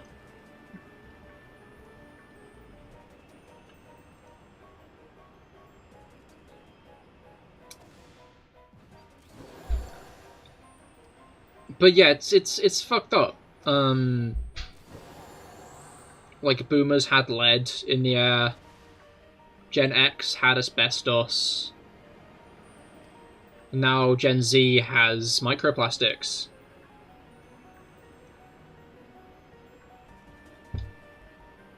Effervescent. There isn't something that shouldn't be in my blood. Am I really human?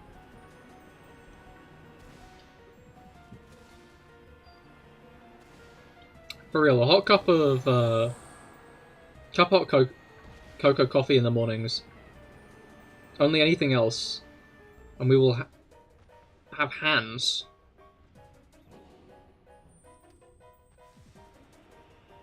Have hands? Oh shit! I have not drunken much water today, and I can feel it. My throat is hoarse.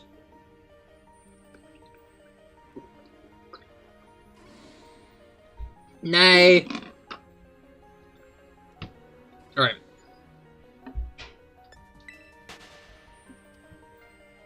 Oh, I get you now.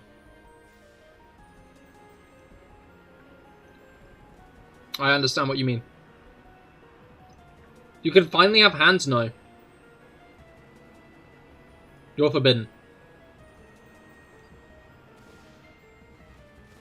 You're in, like, the, Cats Club of do not give them opposable thumbs, they will commit crimes.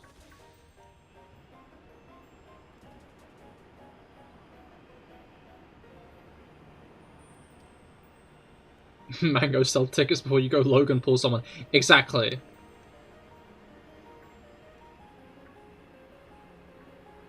Add you to that club. I'll file a report. It's an elusive list, though.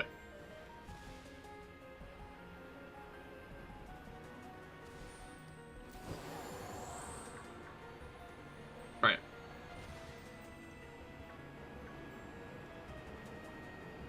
Mostly because you need to not already have opposable thumbs to be on it. Oh! He is on a rock. Good for him.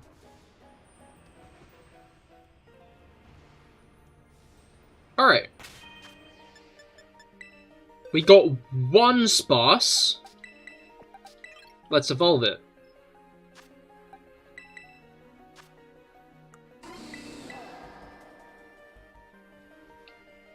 What a lad. I was trying to figure out what ad you were talking about then for a second. Rock on a rock, rock on a rock.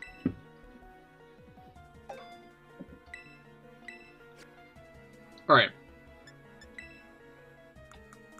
Let's get this guy evolved. The only Dunsparce of the stream. Alright. Brock on a dock? Maybe. Depends if this is like the end of an anime season. You want to shiny hunt Minecraft rock now and call it Dwayne? I called my Carbink Dwayne. I feel like everybody's got to have at least one rock type they call Dwayne. It's like how a lot of people just call every single early route, every early game barb. I think it's interesting that Wadrill and Killer Wadrill aren't really that early game in this game, to kind of just let other early game birds get that place, because... What was it called? We've got so many, like, early root birds now. Like, they're coming out of our ears at this point. I'm not opposed to them trying to, like, spice things up a little bit. A little bit further than just making some of them other types.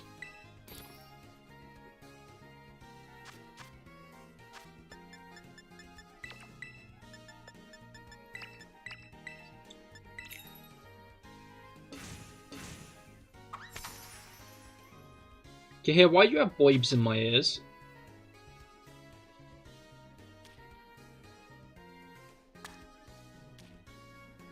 What? I hope I don't. Because that then means the government's listening to everything I'm listening to, and that'll be bad. Almost. We almost got there. We didn't quite get there, but we almost got there. Oh, I've not got my... Where did it go? Did I never bring up the stream quality thing? I'd swear I did, though.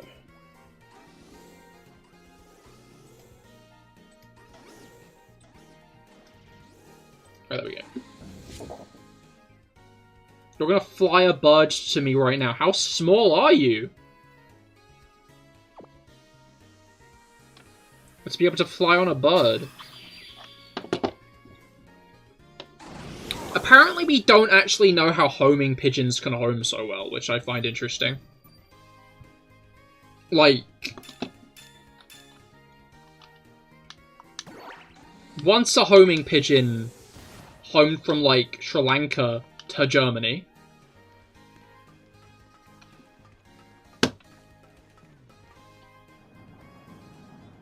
Like, those guys are impressive.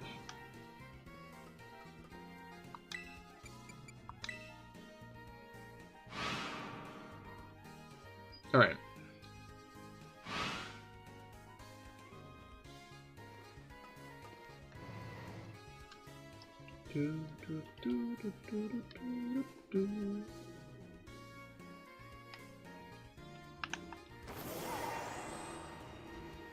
It's the PPS, Pigeon Positioning System. Ah, that makes sense. It is all lined up now. Oh. I like the trip into the Dunsparce chamber. Just to fly down.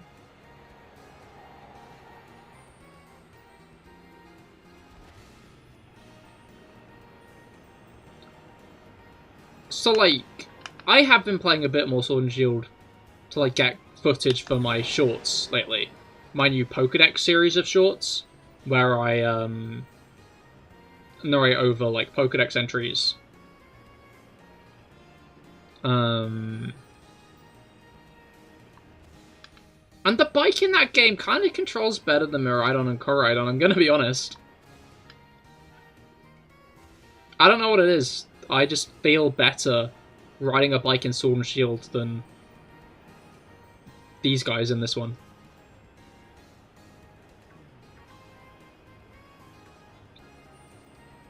Which is just more proof that they're not real. That's true. Birds aren't real. What is Crabrawler's Pokédex entry?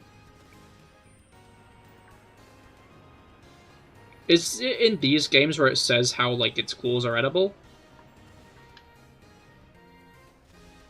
Faster too. Well, in short bursts, yeah, it's got that, like, overdrive mode, doesn't it?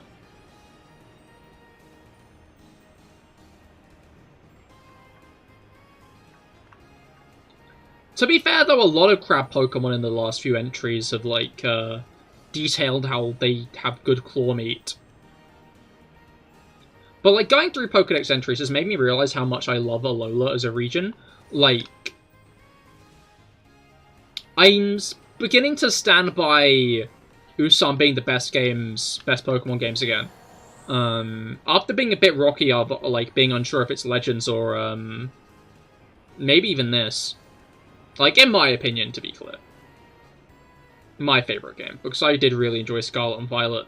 But, I was reminded that, like, they released the concept art for all the Alolan Pokemon, which is so fun and cool, and the Alolan Pokemon's concept art, it's nice concept art. They clearly put a lot of care into, like, each and every Alolan Pokemon, which I really enjoy. But more to the point is how the Alolan Pokedex the Alolan Pokedex and Alola in general goes out of its way to think, how would Pokemon interact? What are the interactions? How do specific species of Pokemon coexist together? Like the idea is that Sableye eat Carbink, to the point where in SOS calls, Carbink might call in Sableye, you know?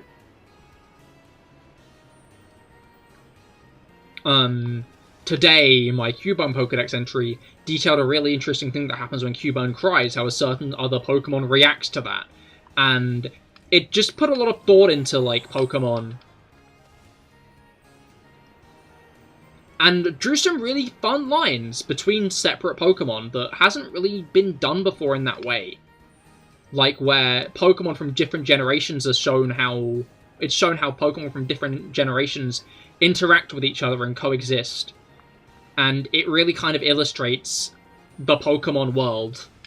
And I really hope whatever Gen 10 is, whether it's open world or something else, it really leans into that. So you're going to hand off your last bit of shiny luck and go bugger off to your bed. Understandable. I hope you have fun sleeping.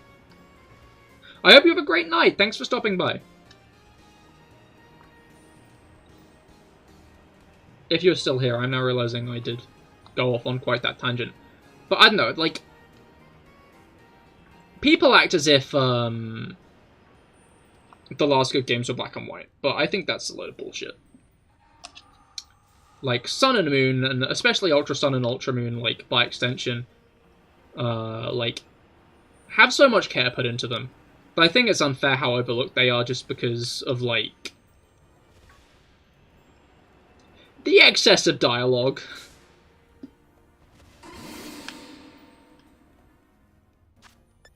Like, in flaws of those games, I'd say that's the biggest one. And even considering that, the story is still very good. Better than Unova's, even. I will always stand by Unova. Unova's story not being that good, and the thing people like the most about Unova is N, which makes sense.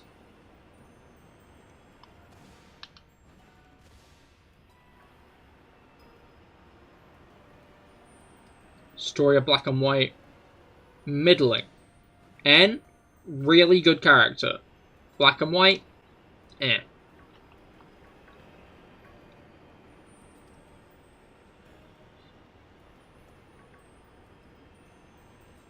And that is probably my hottest Pokemon take. I guess I should probably combine that with the Sun and Moon thing, though, because then that makes it a really hot take.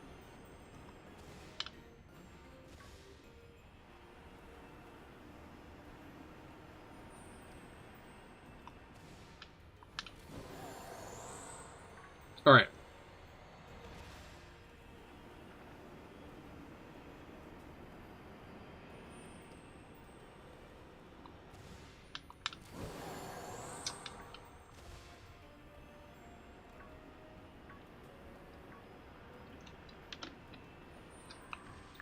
So for better luck with this one, eh? I think I'll do a couple more sandwiches. A couple more rounds of Sammys. Sand.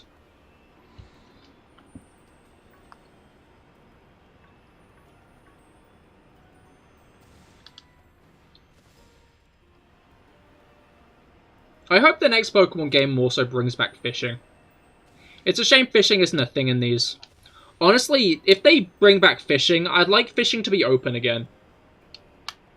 That's another smaller flaw I think about in Sun and Moon. which is, like, how they kind of removed fishing anywhere. There is now, like, specific fishing spots, which I don't like all that much.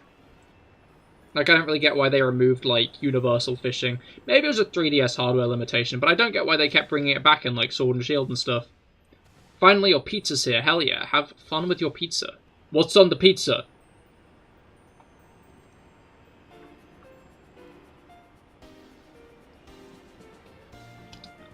Alright, I'm not sure if I mentioned that, fine, you'll play Ultra Sun again. Good.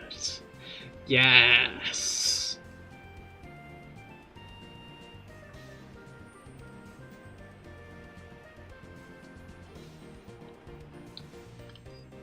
I love to see my passion infect people. I think I might have mentioned this before, but I did a review for Breath of the Wild for a unit in college during my game design course, and what was it called? My lecturer called me in at the end of that year and was like, Cahir, I'm going to be honest, your review of Breath of the Wild genuinely made me want to play it again. Like, I didn't really get into it the first time, but your review of it made me pick it up again, and I really enjoyed it. And I will stand by that glowing compliment for the rest of my life. Sometimes I contemplate actually reviewing stuff, just because of that, but I'm not sure if I ever will get around to it. Always struggle with longer form videos.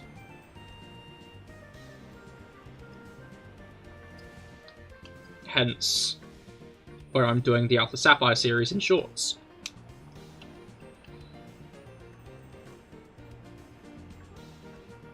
Alright.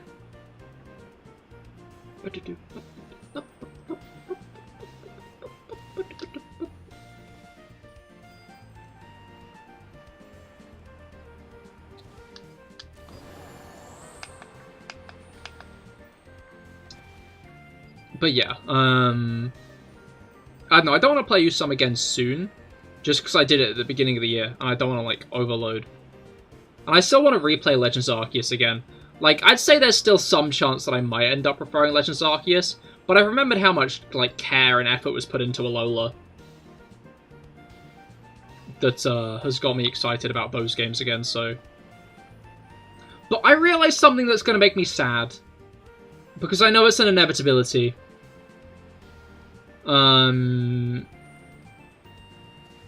Because... what was it called? Fire Red and Leaf Green were remakes of Red and Blue. They didn't really have, like, Walking with Pokemon and stuff. Well, like, Walking with Pikachu and stuff in them. They were, like, fundamentally just remakes of the originals.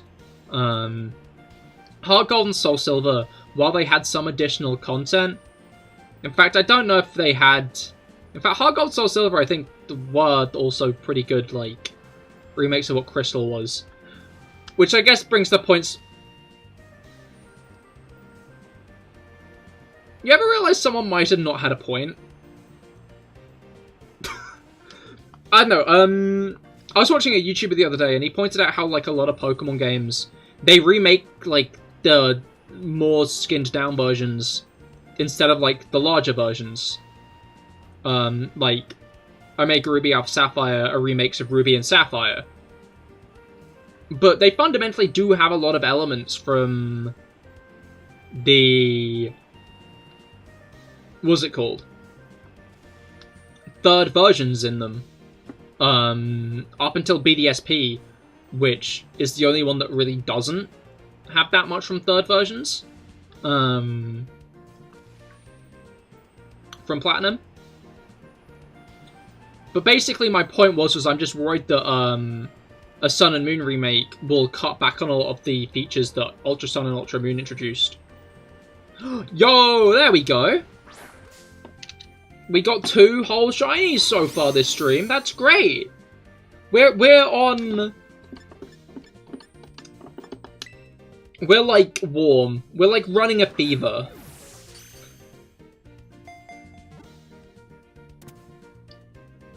That's what's happening.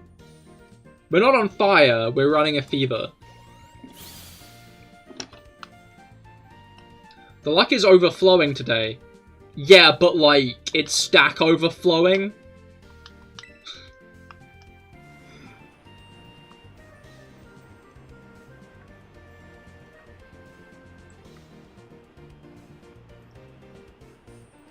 It's that kind of overflow. Where it's just gone back to a really small number instead of being a big one. But yeah, there's like a lot of like extra stuff in Ultra Sun and Ultra Moon that isn't in Sun and Moon. That I'd be sad if didn't make it to remakes. You know, like the Ultra Wormhole. With the Ultra Beast Dimensions. I think I kind of miss that. But, like, more importantly, just a bunch of the smaller side-questy stuff around the region. I would miss if that wasn't, like, included.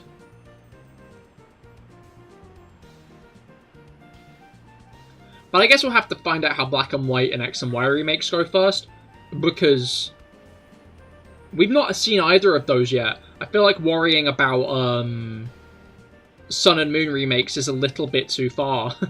A little bit too far in the future. Who knows, maybe the world will end before then.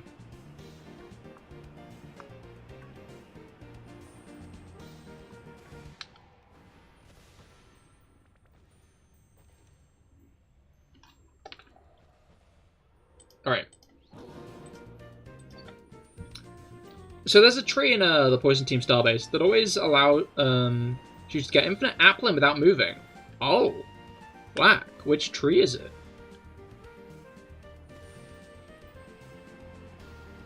Imagine the Pokemon Company just like does everything we want them to. I feel like if they did that, we'd get some really arse games. I'm gonna be honest.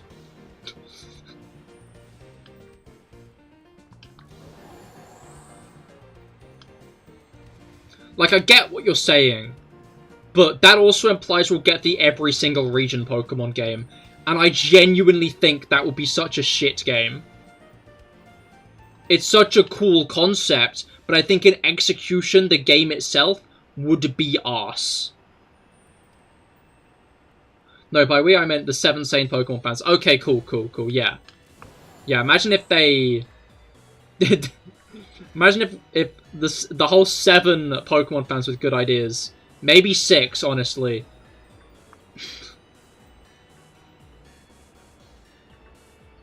Because, like, a lot of Pokemon fans have questionable things they keep asking for.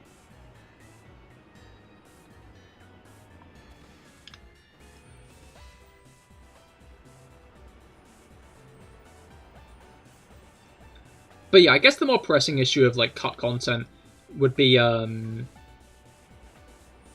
was it called?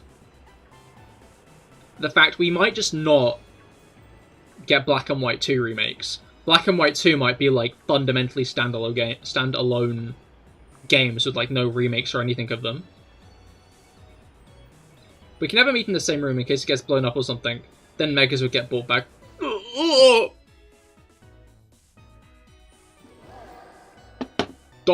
Don't say that. I do. I mind Megas. I don't want them back.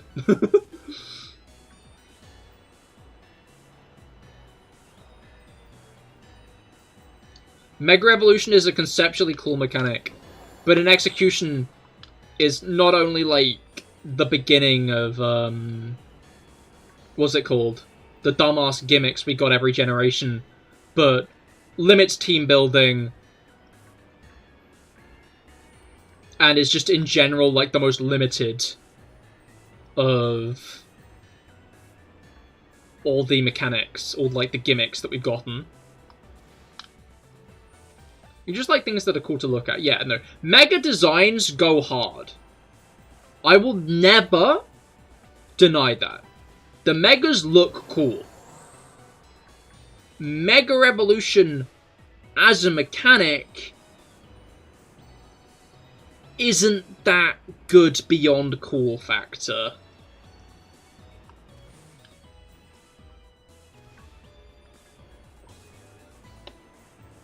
simple as...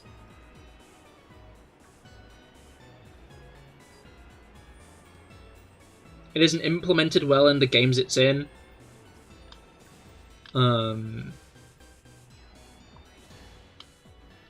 What if they brought it back, but only for Wormadam, Luminion, and Gramble? Oh, then it'd be peak.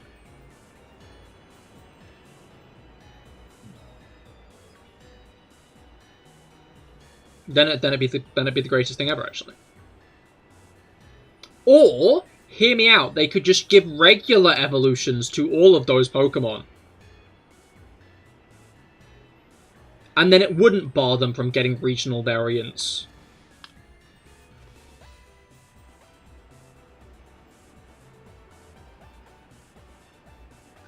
But why would it need to function when it could just be fun?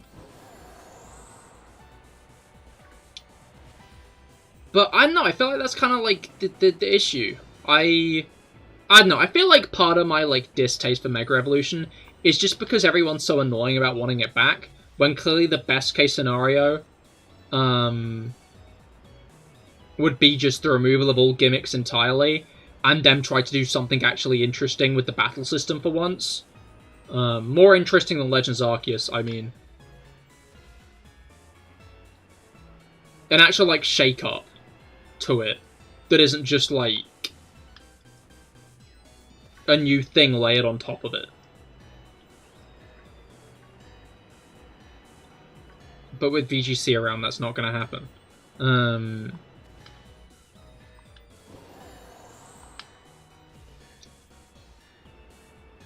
But yeah, I think that's kind of why I've ended up at such like an anti-Megas stance. Because when I use them, I do have fun with them.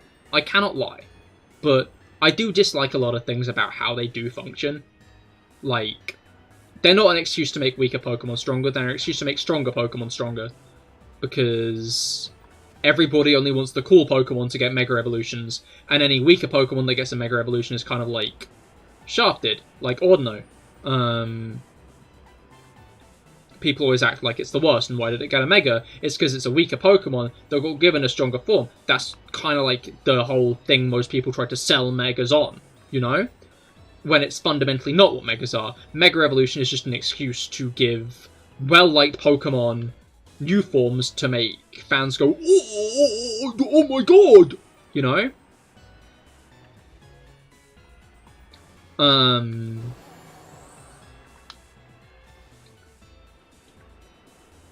Like, mechanics later on, every mechanic since Mega Evolution has been more accessible to every Pokemon. And doesn't limit team building in the way that Mega Evolutions does. Because Mega Evolutions mean that if you want to use the mechanic, you have to have one of like 7 Pokemon on your team that you can actively Mega Evolve when you get the Mega Ring. Or before the 8th badge.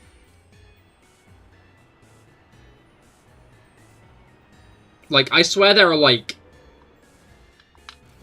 no more than 8 Mega Evolutions you can get in the main story of X and Y. All 3 of the starters included.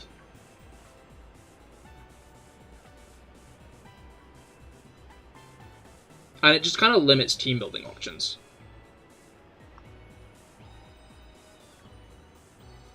Which I think is arse.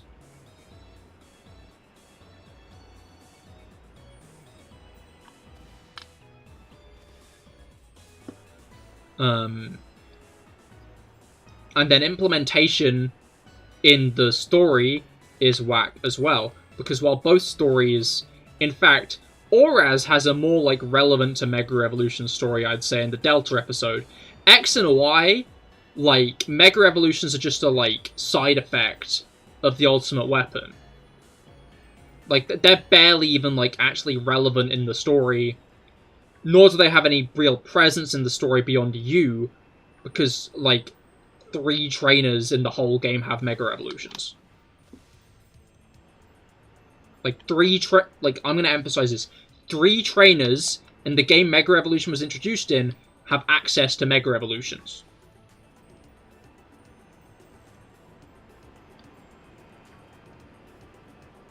There's no point where every gym leader has Megas. All of the Elite Four don't have Megas.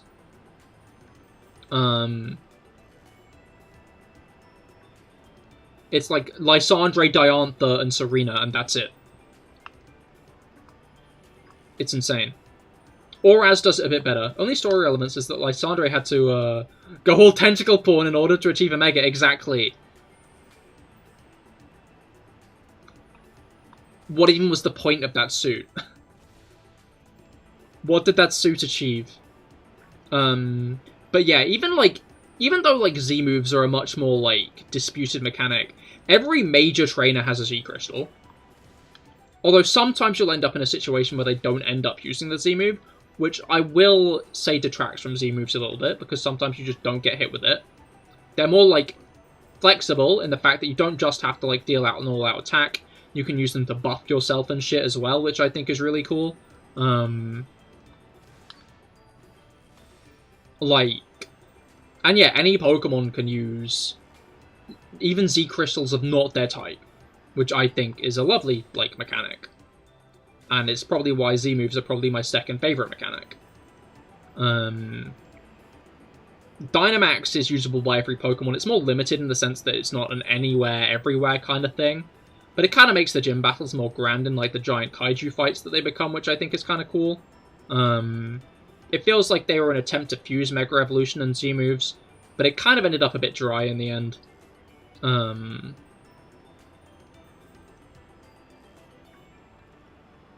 then Terrestrialization. I think Terrestrialization is easily the best one they've come up with, just because it's such a simple idea that kind of adds another dimension to the gameplay. In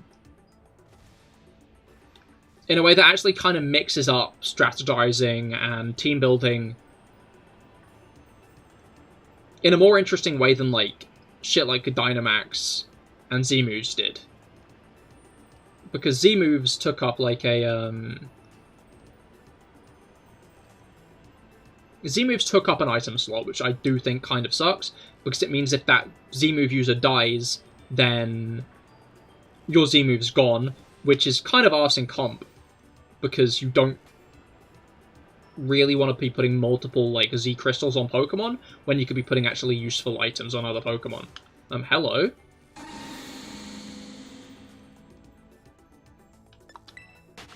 That's why your favorite randomizers are Gen 6 and 7, because random pre-mega Pokemon, as well as say Totem, Mega Mewtwo and stuff.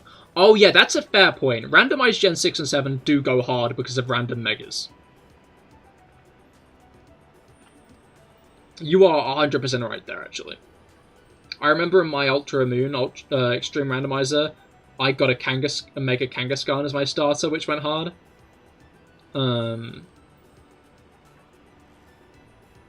But, like, that's, like, a hack of the game.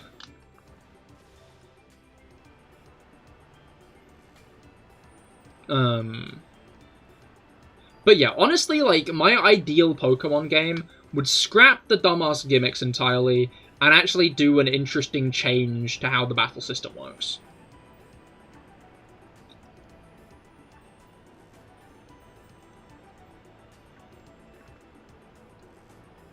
And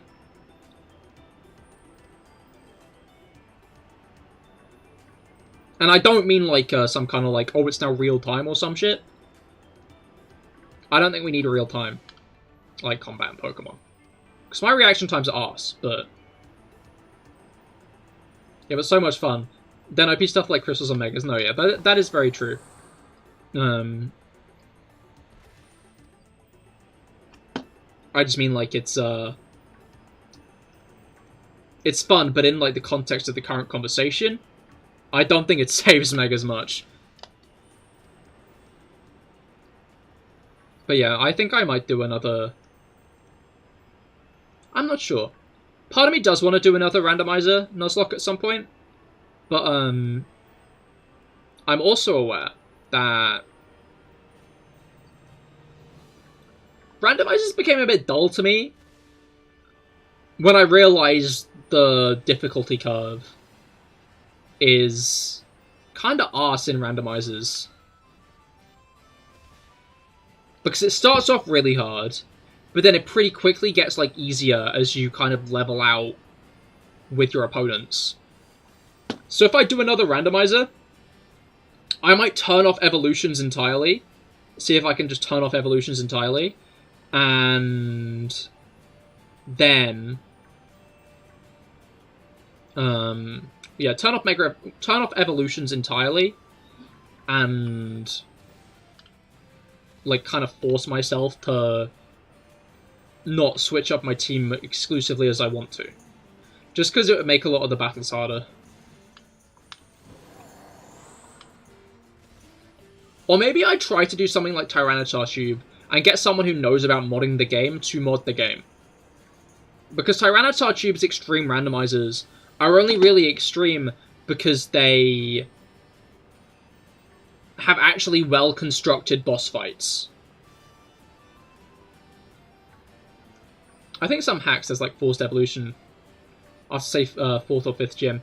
That is like a thing, but I don't think that really cures the issue because you're still fighting fully evolved Pokemon with your fully evolved Pokemon. Goodbye, Brugger. I hope you have a great rest of your day.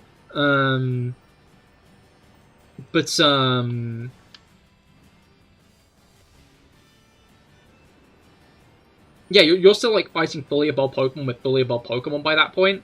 Whereas there's the interesting, like, imbalance in power early on, where you might have, like, a Zigzagoon. You know? Where you might have, like, a Bulbasaur or an Ivysaur on your team, and your opponent has a Rayquaza, which then leads to, like, a very, like, uphill and hard battle.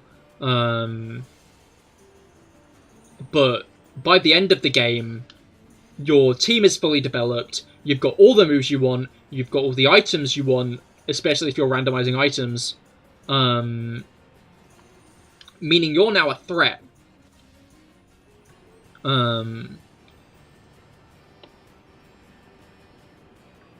You do need to I randomize abilities. I randomize types most of the time. Hey, Mize, welcome back. Charged out in Tears of the Kingdom's a pain to upgrade. Not so many places to get Bulkpin Trout. Ah, fair. Best of luck. Randomize all the things. I often do.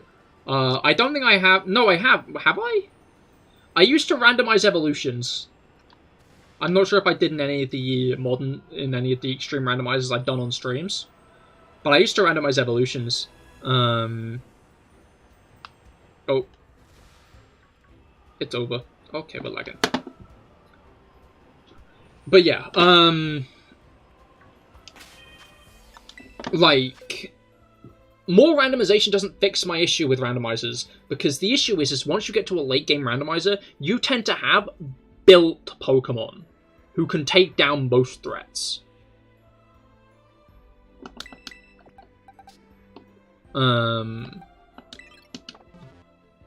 Like,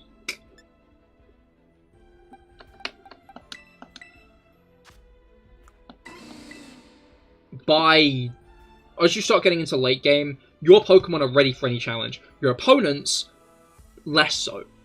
They might have not fully evolved Pokemon. Even if it's fully evolved, the Pokemon they have could be like a Smeargle or something. It could have like a detrimental ability that by that point in the game you wouldn't be having any Pokemon with abilities like that. Whether you've managed to ability capture them off of good Pokemon, or you've just stopped using the Pokemon with the bad abilities. They might have gotten, like, screwed with, like, movesets and stuff. Like, the difficulty curve of a randomizer is inherently screwed because it's random. So...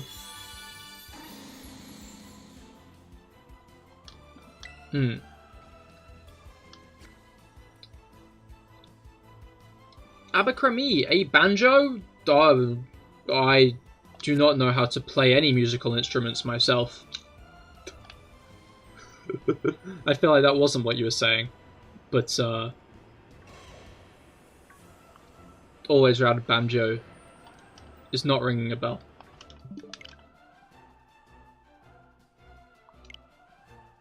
Unless you come up against something OP with, like, huge power Metagross. Yeah, but while that is a chance, and that could be a big threat to overcome, the issue is it's not like a consistent thing. It's a fear, but not a necessary event. And that's my issue with randomizers, is it's never like a it's never a forced difficulty spike. It's a chance of a difficulty spike.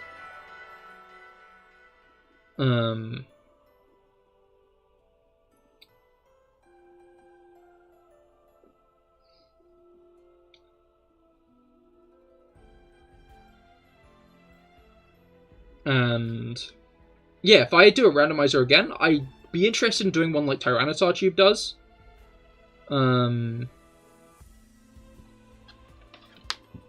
Best of luck on getting 3 segment. Thank you. I hope you are having a good day. I hope your week's gotten off to a good start.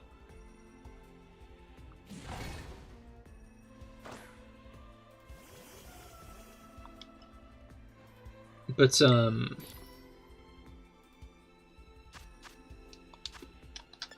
yeah, no, that's why I've not really been motivated to do any randomizers recently. I just don't think they're fundamentally hard enough.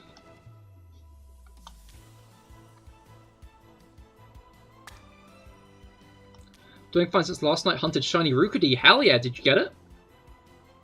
I'm guessing you did if you said you're doing fine. Bonk. We did it! Oh my god! We got the tower! We got the tofu tower! Yo! This has been 4 months in the making. I have done a tofu tower every time I think I've made a sandwich. And it has never stood up. But today we did it. We got the tower. I really wish it was facing the other way. But we got the tower. Yep, and got 2 extra. Hell yeah. You gonna, have one of each of the evolution line then, or are you gonna keep them all as Rookidee? I mean, if that's the case, then you need to do something like Radical Red then. Yeah, Radical Red is on my radar.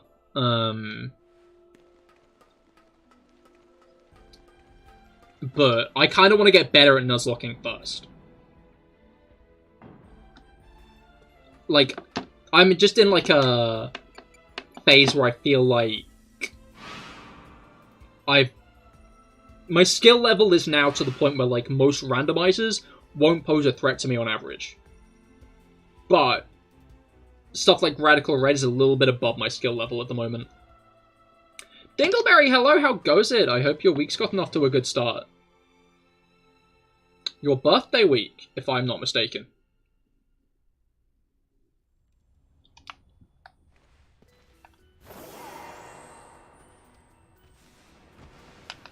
My mind keeps telling me to save, I think, which isn't great. You're good and yes, hell yeah. Hopefully it goes well. It continues going well.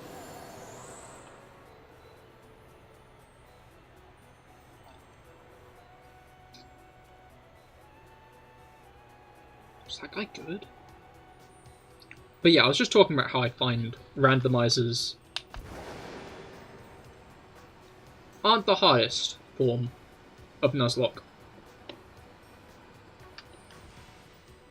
I think I will be doing another Nuzlocke after Alpha Sapphire only Red though. Just to clue you guys in on what it might be. You found some shiny Dunsparce and you got a 2 segment and you got a 3 segment?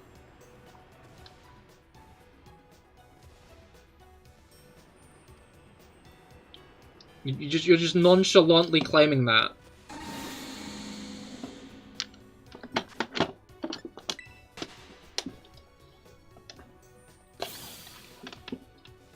How long were you hunting?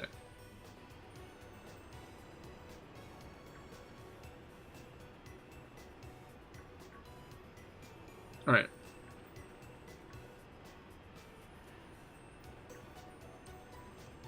But honestly, if you come down to that point, unless you play easy, it's definitely going to kick you down again. Again and again. First you got was the last fight to Giovanni. And that's when you randomized into huge power slacking. Ah, fair. 3 weeks? Ah, fair. Still luckier than me, though. Congratulations. Enjoy your triple segment. Hoping I can get mine soon. You should send a pic in the Discord. Are you in the Discord, actually?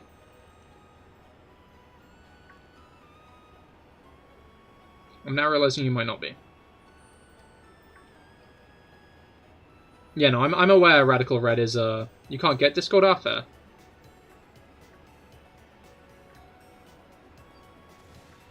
But yeah,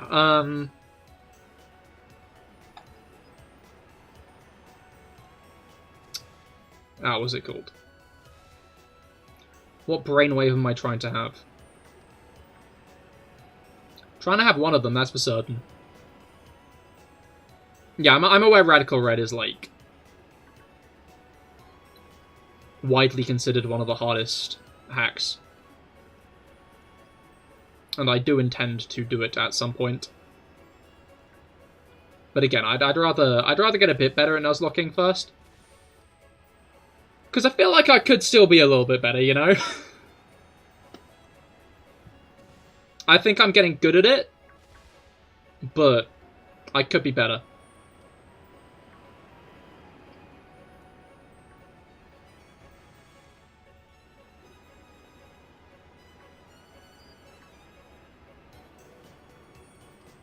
You also found 2 of the most annoying shinies to spot as well. Tandabouse and Gabite. Nice! Yeah, that's impressive. You've got a good eye. I think the hardest shiny to spot I got was... Oh wait, no, it was Slowpoke, not Tauros. Tauros is kind of easy to spot when it's in a herd. But that Slowpoke, I didn't know it was shiny when I was fighting it. When I, like, initiated fight with it. Yeah, after you got that far and wiped, you gave up for a bit. That's understandable. Best of luck if you continue. But yeah, I got other things I want to do first. I'm going to work my way up to it, instead of giving myself a trial by fire. I might try an Insurgents Nuzlocke again at some point, to be fair, because it has now been about a year since I last tried that.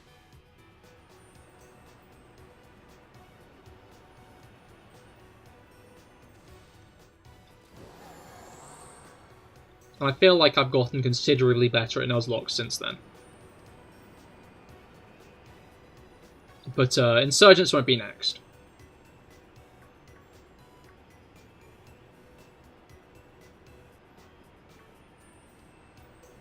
Alright.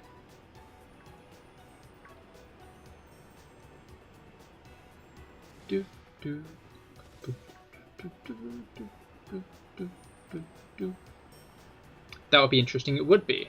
Hopefully I can get further than I did last time if I do try it again. Because I lost just after the first gym last time. To be fair, though, I was kind of annoyed how... It felt like a jump to me. Like, I just finished the first gym and now all of a sudden I was fighting, like, Huntail and shit. When most of my Pokemon were still, like, first stage.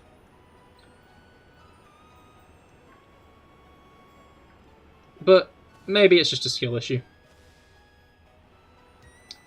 We will find out. He did a Tandamouse outbreak and did the auto battle, and Yoko Quavel didn't attack one. So that meant it was shiny Yi. And the Gabite you encountered on accident. Oh, nice. That's lucky. I like videos of people just accidentally finding shinies. They're funny. Like, that's the one good thing about no shiny sparkle noise. Is sometimes you can just be vibing and run into a Pokemon and then it's shiny and you're like, what?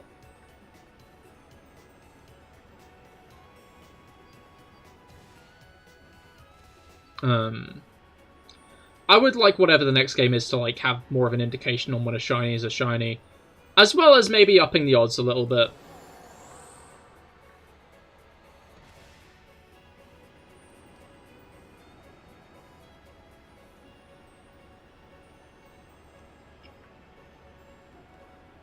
Alright.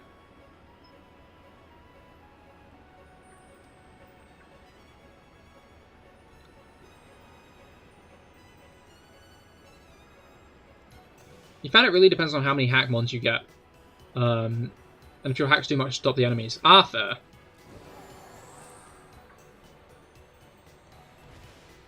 As in Insurgents or Radical Red? I'm guessing you mean Radical Red, actually. Remember seeing a speedrunner encountering a random shiny And he just had to run away from it because of the speedrun. How noble. To be fair, I could probably bring myself to do that. Yeah, Insurgents this time. Ah, fair. Wait, what do you mean Hackmons then? I don't mean a randomizer of Insurgents, to be clear. I mean just a regular playthrough.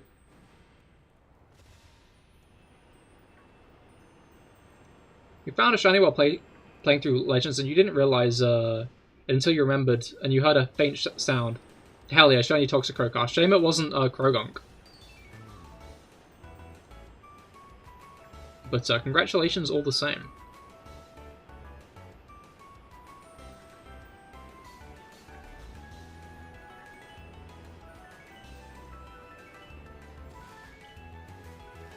Paralyzed sleep, stuff like that, call them hacks. Ah, makes sense. I will keep that in mind then, actually. Because God knows that was like the biggest thorn in my side now for Sapphire. Maybe it'll continue to be fair. We can't guarantee that, because we're going to do the Delta episode on Wednesday. Would recommend tuning in for that. Because that'll be fun. Do love a good Delta episode.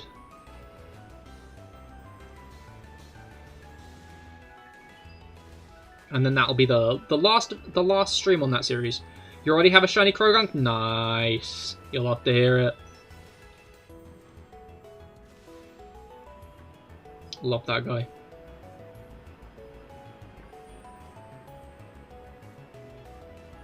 I didn't get one yet, did I? No. Yeah, the Dunsparce in the bottom left is a shiny that I saved over by accident. Shiny Krogunk indeed. Indeed.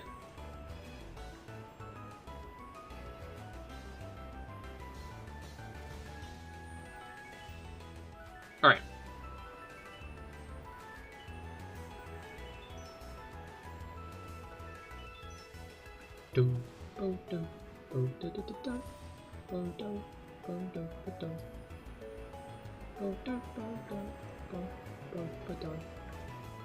You know how it is. Alright.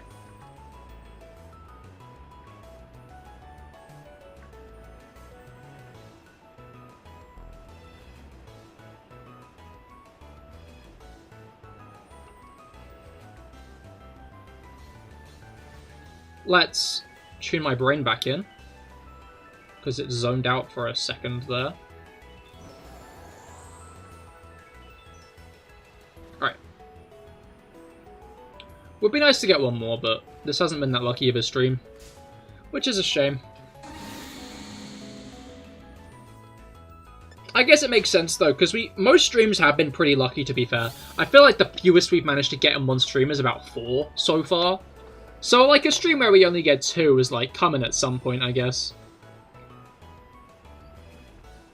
If you roll the dice enough times, eventually you'll get, like, 2 ones in a row, you know? I'm thinking nat 20 dice. At least it's not 0. That is true. At least it's not 0. Because that's what we've been doing for the Minccino for the past 4 months.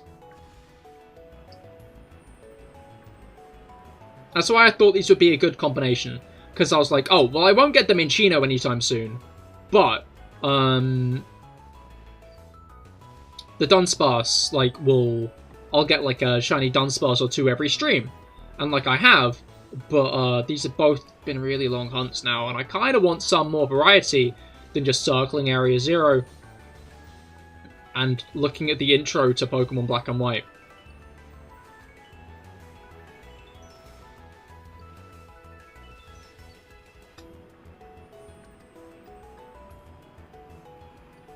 So yeah, I think I might try to sprinkle a couple more hunts in here and there. I've got one hunt idea that I want to do at some point that I think would be funny to do. Because, like,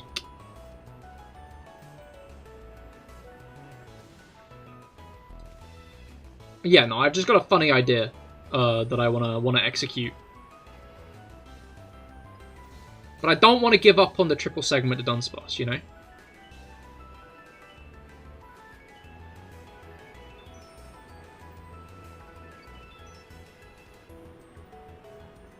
It's funny how much legendaries changed the raid meta, though. Because, like, it feels like now I kind of have an answer to most raid Pokemon. Like, I was thinking about doing another, like, shiny hunt for raid-ready Pokemon. But, I don't know, I'm kind of, like, not all that motivated to do it at this point, just because, like, I have everything I need, more or less. The one shiny that I'd be interested in getting is probably, like, an Iron Hands. But, even then I have, like, other answers.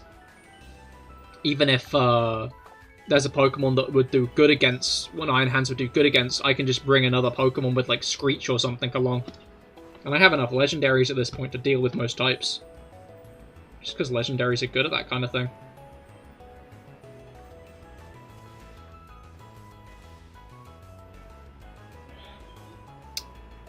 But yeah, I do hope we get the Shiny Ruinous Pokemon soon. Sorry, I just keep thinking about the Shiny Ruinous Pokemon. I want Shiny Ruinous Pokemon, I want them. Like, I see why shiny locks are a thing, and I think they're an interesting concept to have, but I feel like the franchise would be better without them.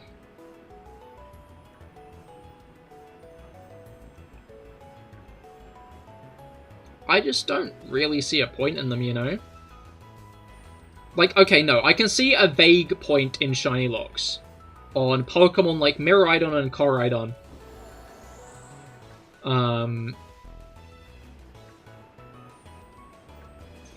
For, like, the bike forms. Specifically the forms that you ride upon the whole game. Like, it makes sense for those to be shiny locked. And, like, the Pikachu and Eevee and Let's Go Pikachu and Eevee, since you're interacting with the whole game like that, it makes sense that those would be shiny locked as well. It'd be fun if they weren't, but I can see why they might be. But, like, the starters and the Ruinous Pokemon, and the extra Miraidon and Koraidon you can just get, like, those are really good Pokemon to, like, not shiny lock, I think.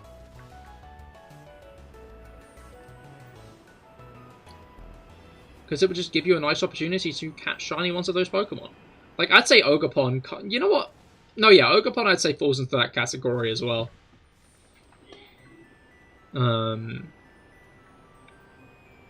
But, like, a lot of Pokemon I just don't think generally fit into it.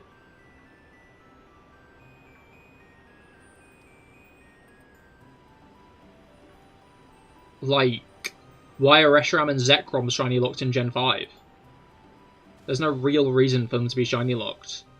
Other than just the idea that they want to, like, get events done. Well, yeah, get events done later on in the game's lifespan. And I think that's kind of silly.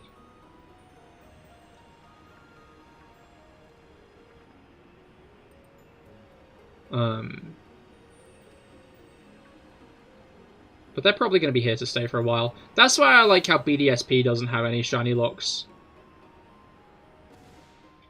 It's a shame, because I assume if they do remake Black and White, they will have shiny locks, because Black and White were the first game to have proper shiny locks.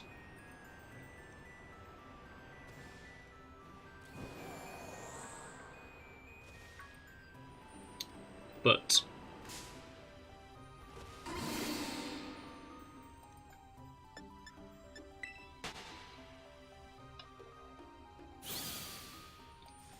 alright. God damn, can you hear that? My dad is sneezing up a storm down there. Is he alright? What the hell? He's on like 10 in the last minute. I'm not sure if that's like audible. Like, you know, he's a dad, he does the loud sneezes. Although I've started doing loud sneezes myself recently. I say recently, I've been doing loud sneezes since I was like 20. It's satisfying to do a loud sneeze, I think. That's like the nice thing. When you like let out a proper sneeze, it feels nice.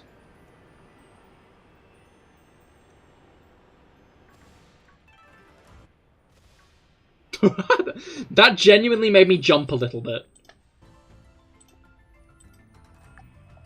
I was not expecting that music to end. Genuinely startled me a tad. You had a phase of that for a little while. Probably will come back to it in a few years. What, of just liking the feel of loud sneezes, or just loud sneezing in general?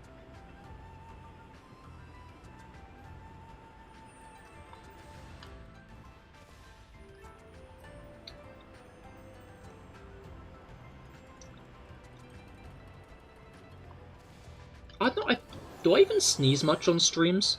I remember sometimes I'm like, oh, failed the QuickTime event when I failed to sneeze. Which I find amusing. But I feel like I haven't sneezed on stream in ages. But, like, on the same token of that, I feel like I wouldn't remember the last time I sneezed anyway. Like, because you don't really remember when you sneeze. Very infrequently, yeah. But, like, again, like, I feel like I just... You don't really remember when people sneeze either. It's just, like, the kind of thing that happens, and you acknowledge it when it does, but, like, you forget it pretty quick, which makes sense, because it's just, like, a random bodily thing that they do sometimes, you know? Bodies sometimes just like, what if I sneezed right now? And then it's over. What even is sneezing? Is it just like an irritation in like the throat or something that makes the body be like, no thank you? Oh wait, you thought that's what the top right number was for? Alright, yeah, it's the sneeze counter. Forgot about that. It's how many sneezes I've done this stream, isn't it?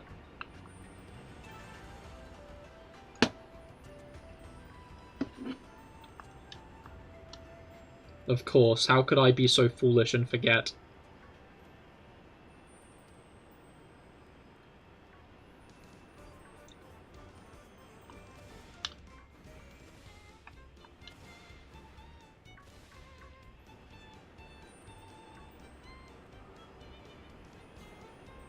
Alright.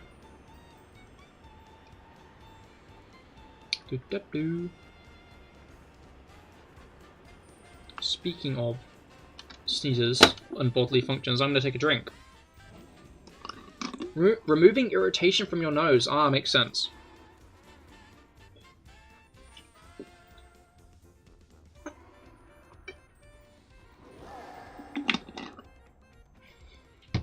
Is that a Dunsparce in the thing? Or is that just the reflection of a Dunsparce? No, it's a Dunsparce in the thing. Hi there, how are you? Why were you in the wall, buddy? Huh? What's up with that? Maybe 17 shinies have spawned in the rock. Maybe that's what's been happening. Maybe all the shinies have just been spawning in that giant crystal instead of out of it. And that's why I've been seeing no shinies. Because they've just been all spawning in there, you know? Likely, yeah, I know.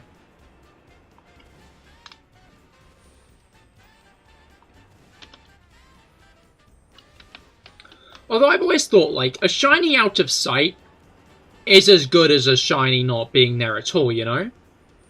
Because, like, while feasibly there could always be a shiny behind you, the odds of the next shiny are no higher with or without that shiny appearing, you know? Like, whether you encounter that, whether that Pokemon's shiny or not, the next shiny could be 1,000 eggs away, or like 1,000 encounters away, or 20. Sorry, my like brain initially started thinking about this when I clicked no on eggs, on like getting eggs from the daycare. Like, you ever accidentally click no when selecting an egg, and you're like, no, what if that was the shiny? And then I was like, wait a minute, but even if it was the shiny, like, it wouldn't matter. It's not like the odds of the next shiny... It's not like the odds are reset every time you get a shiny.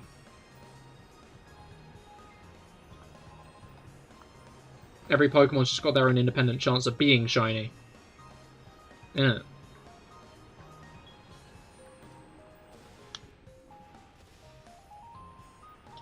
Statistics. Boing.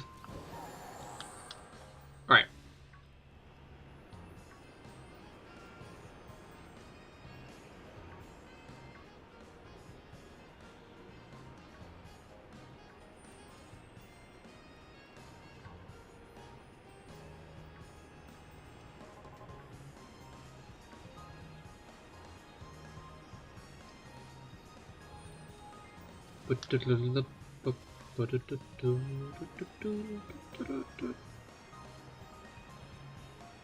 Oh shit, sorry, just in your message. Your migraine fucked shit up. No worries, no worries.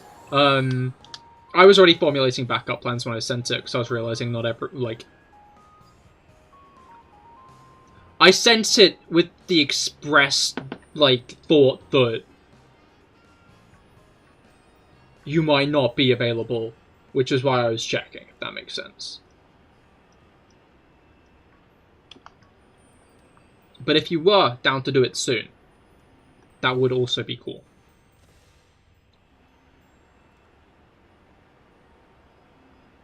That being Ogre Pawn ousting.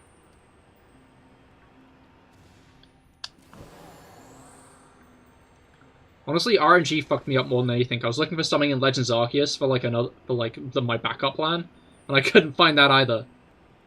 But it's been a while since we did a Dunsparce stream, and with luck, this shit, probably for the best. Yeah, of course, could do it after getting the Decidui. I mean, I'd rather do it on a shiny hunting day, personally, but if you'd rather do it on a Friday, we could. I don't know, I'm just aware that, like, people come to those streams for raids. Throughout the stream often.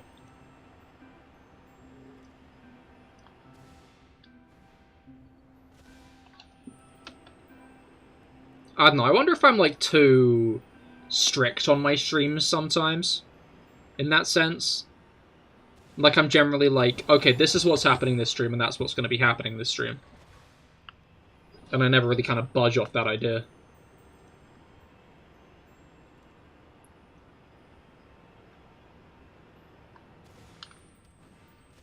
Okay, but yeah, pencil in next Monday. Okay, cool, cool, cool. Would you also be down to join Felix for the Shiny Munchlax?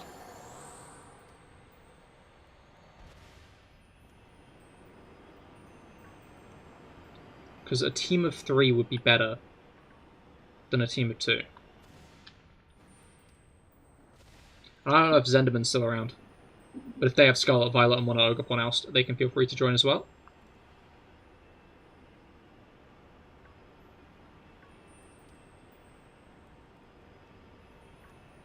I don't know if they are still around, but they were asking about joining a game earlier, so...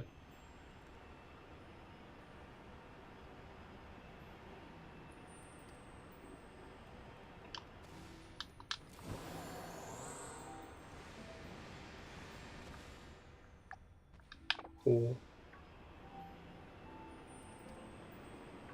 Maybe understandable.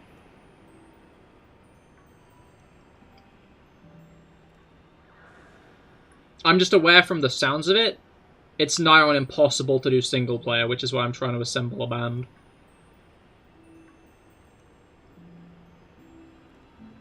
Assemble a squad.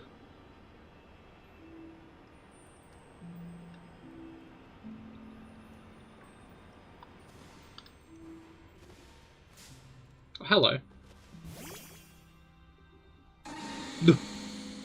I forgot it's always to Dunsparce that actually have the hitbox.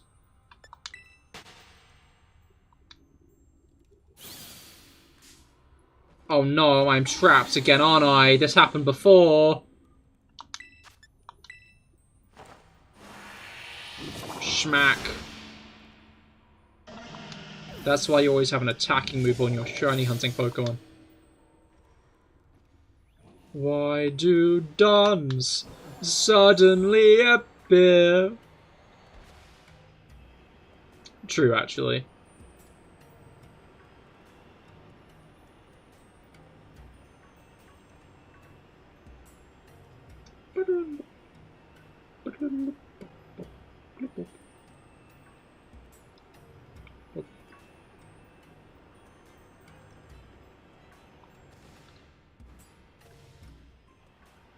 Oh, I just remembered a YouTuber who I found from a Patterrz comment section who was like, "Hey Patterrz, could you sub to my channel, please?" And I don't know why, but I like... He had like a Mega Sceptile in his thumbnail, and I was like, oh, that's kind of cool. So I clicked on the video. So I like clicked on his channel. And, like, he only did randomizers. I just like remembered this thinking, like, back on the earlier conversation.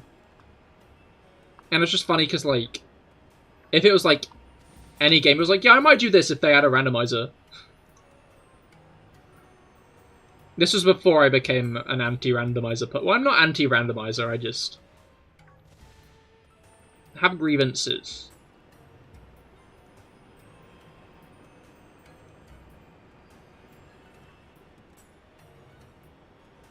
I think the first Pokemon streamer you started watching was literally because he commented in a Patterrz stream.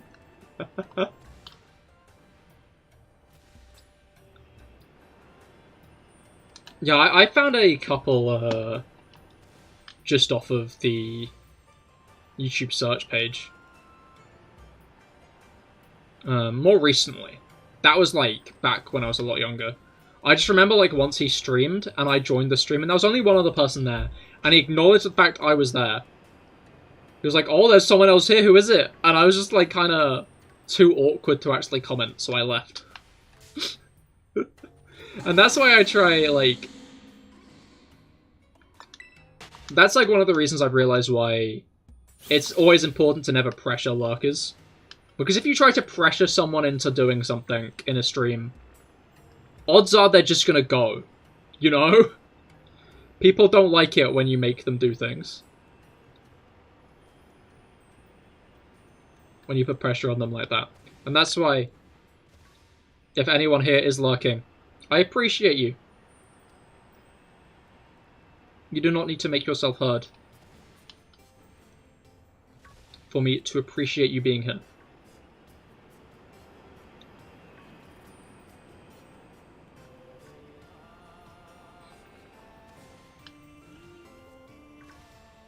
It just surprises me how entitled some people can be, you know?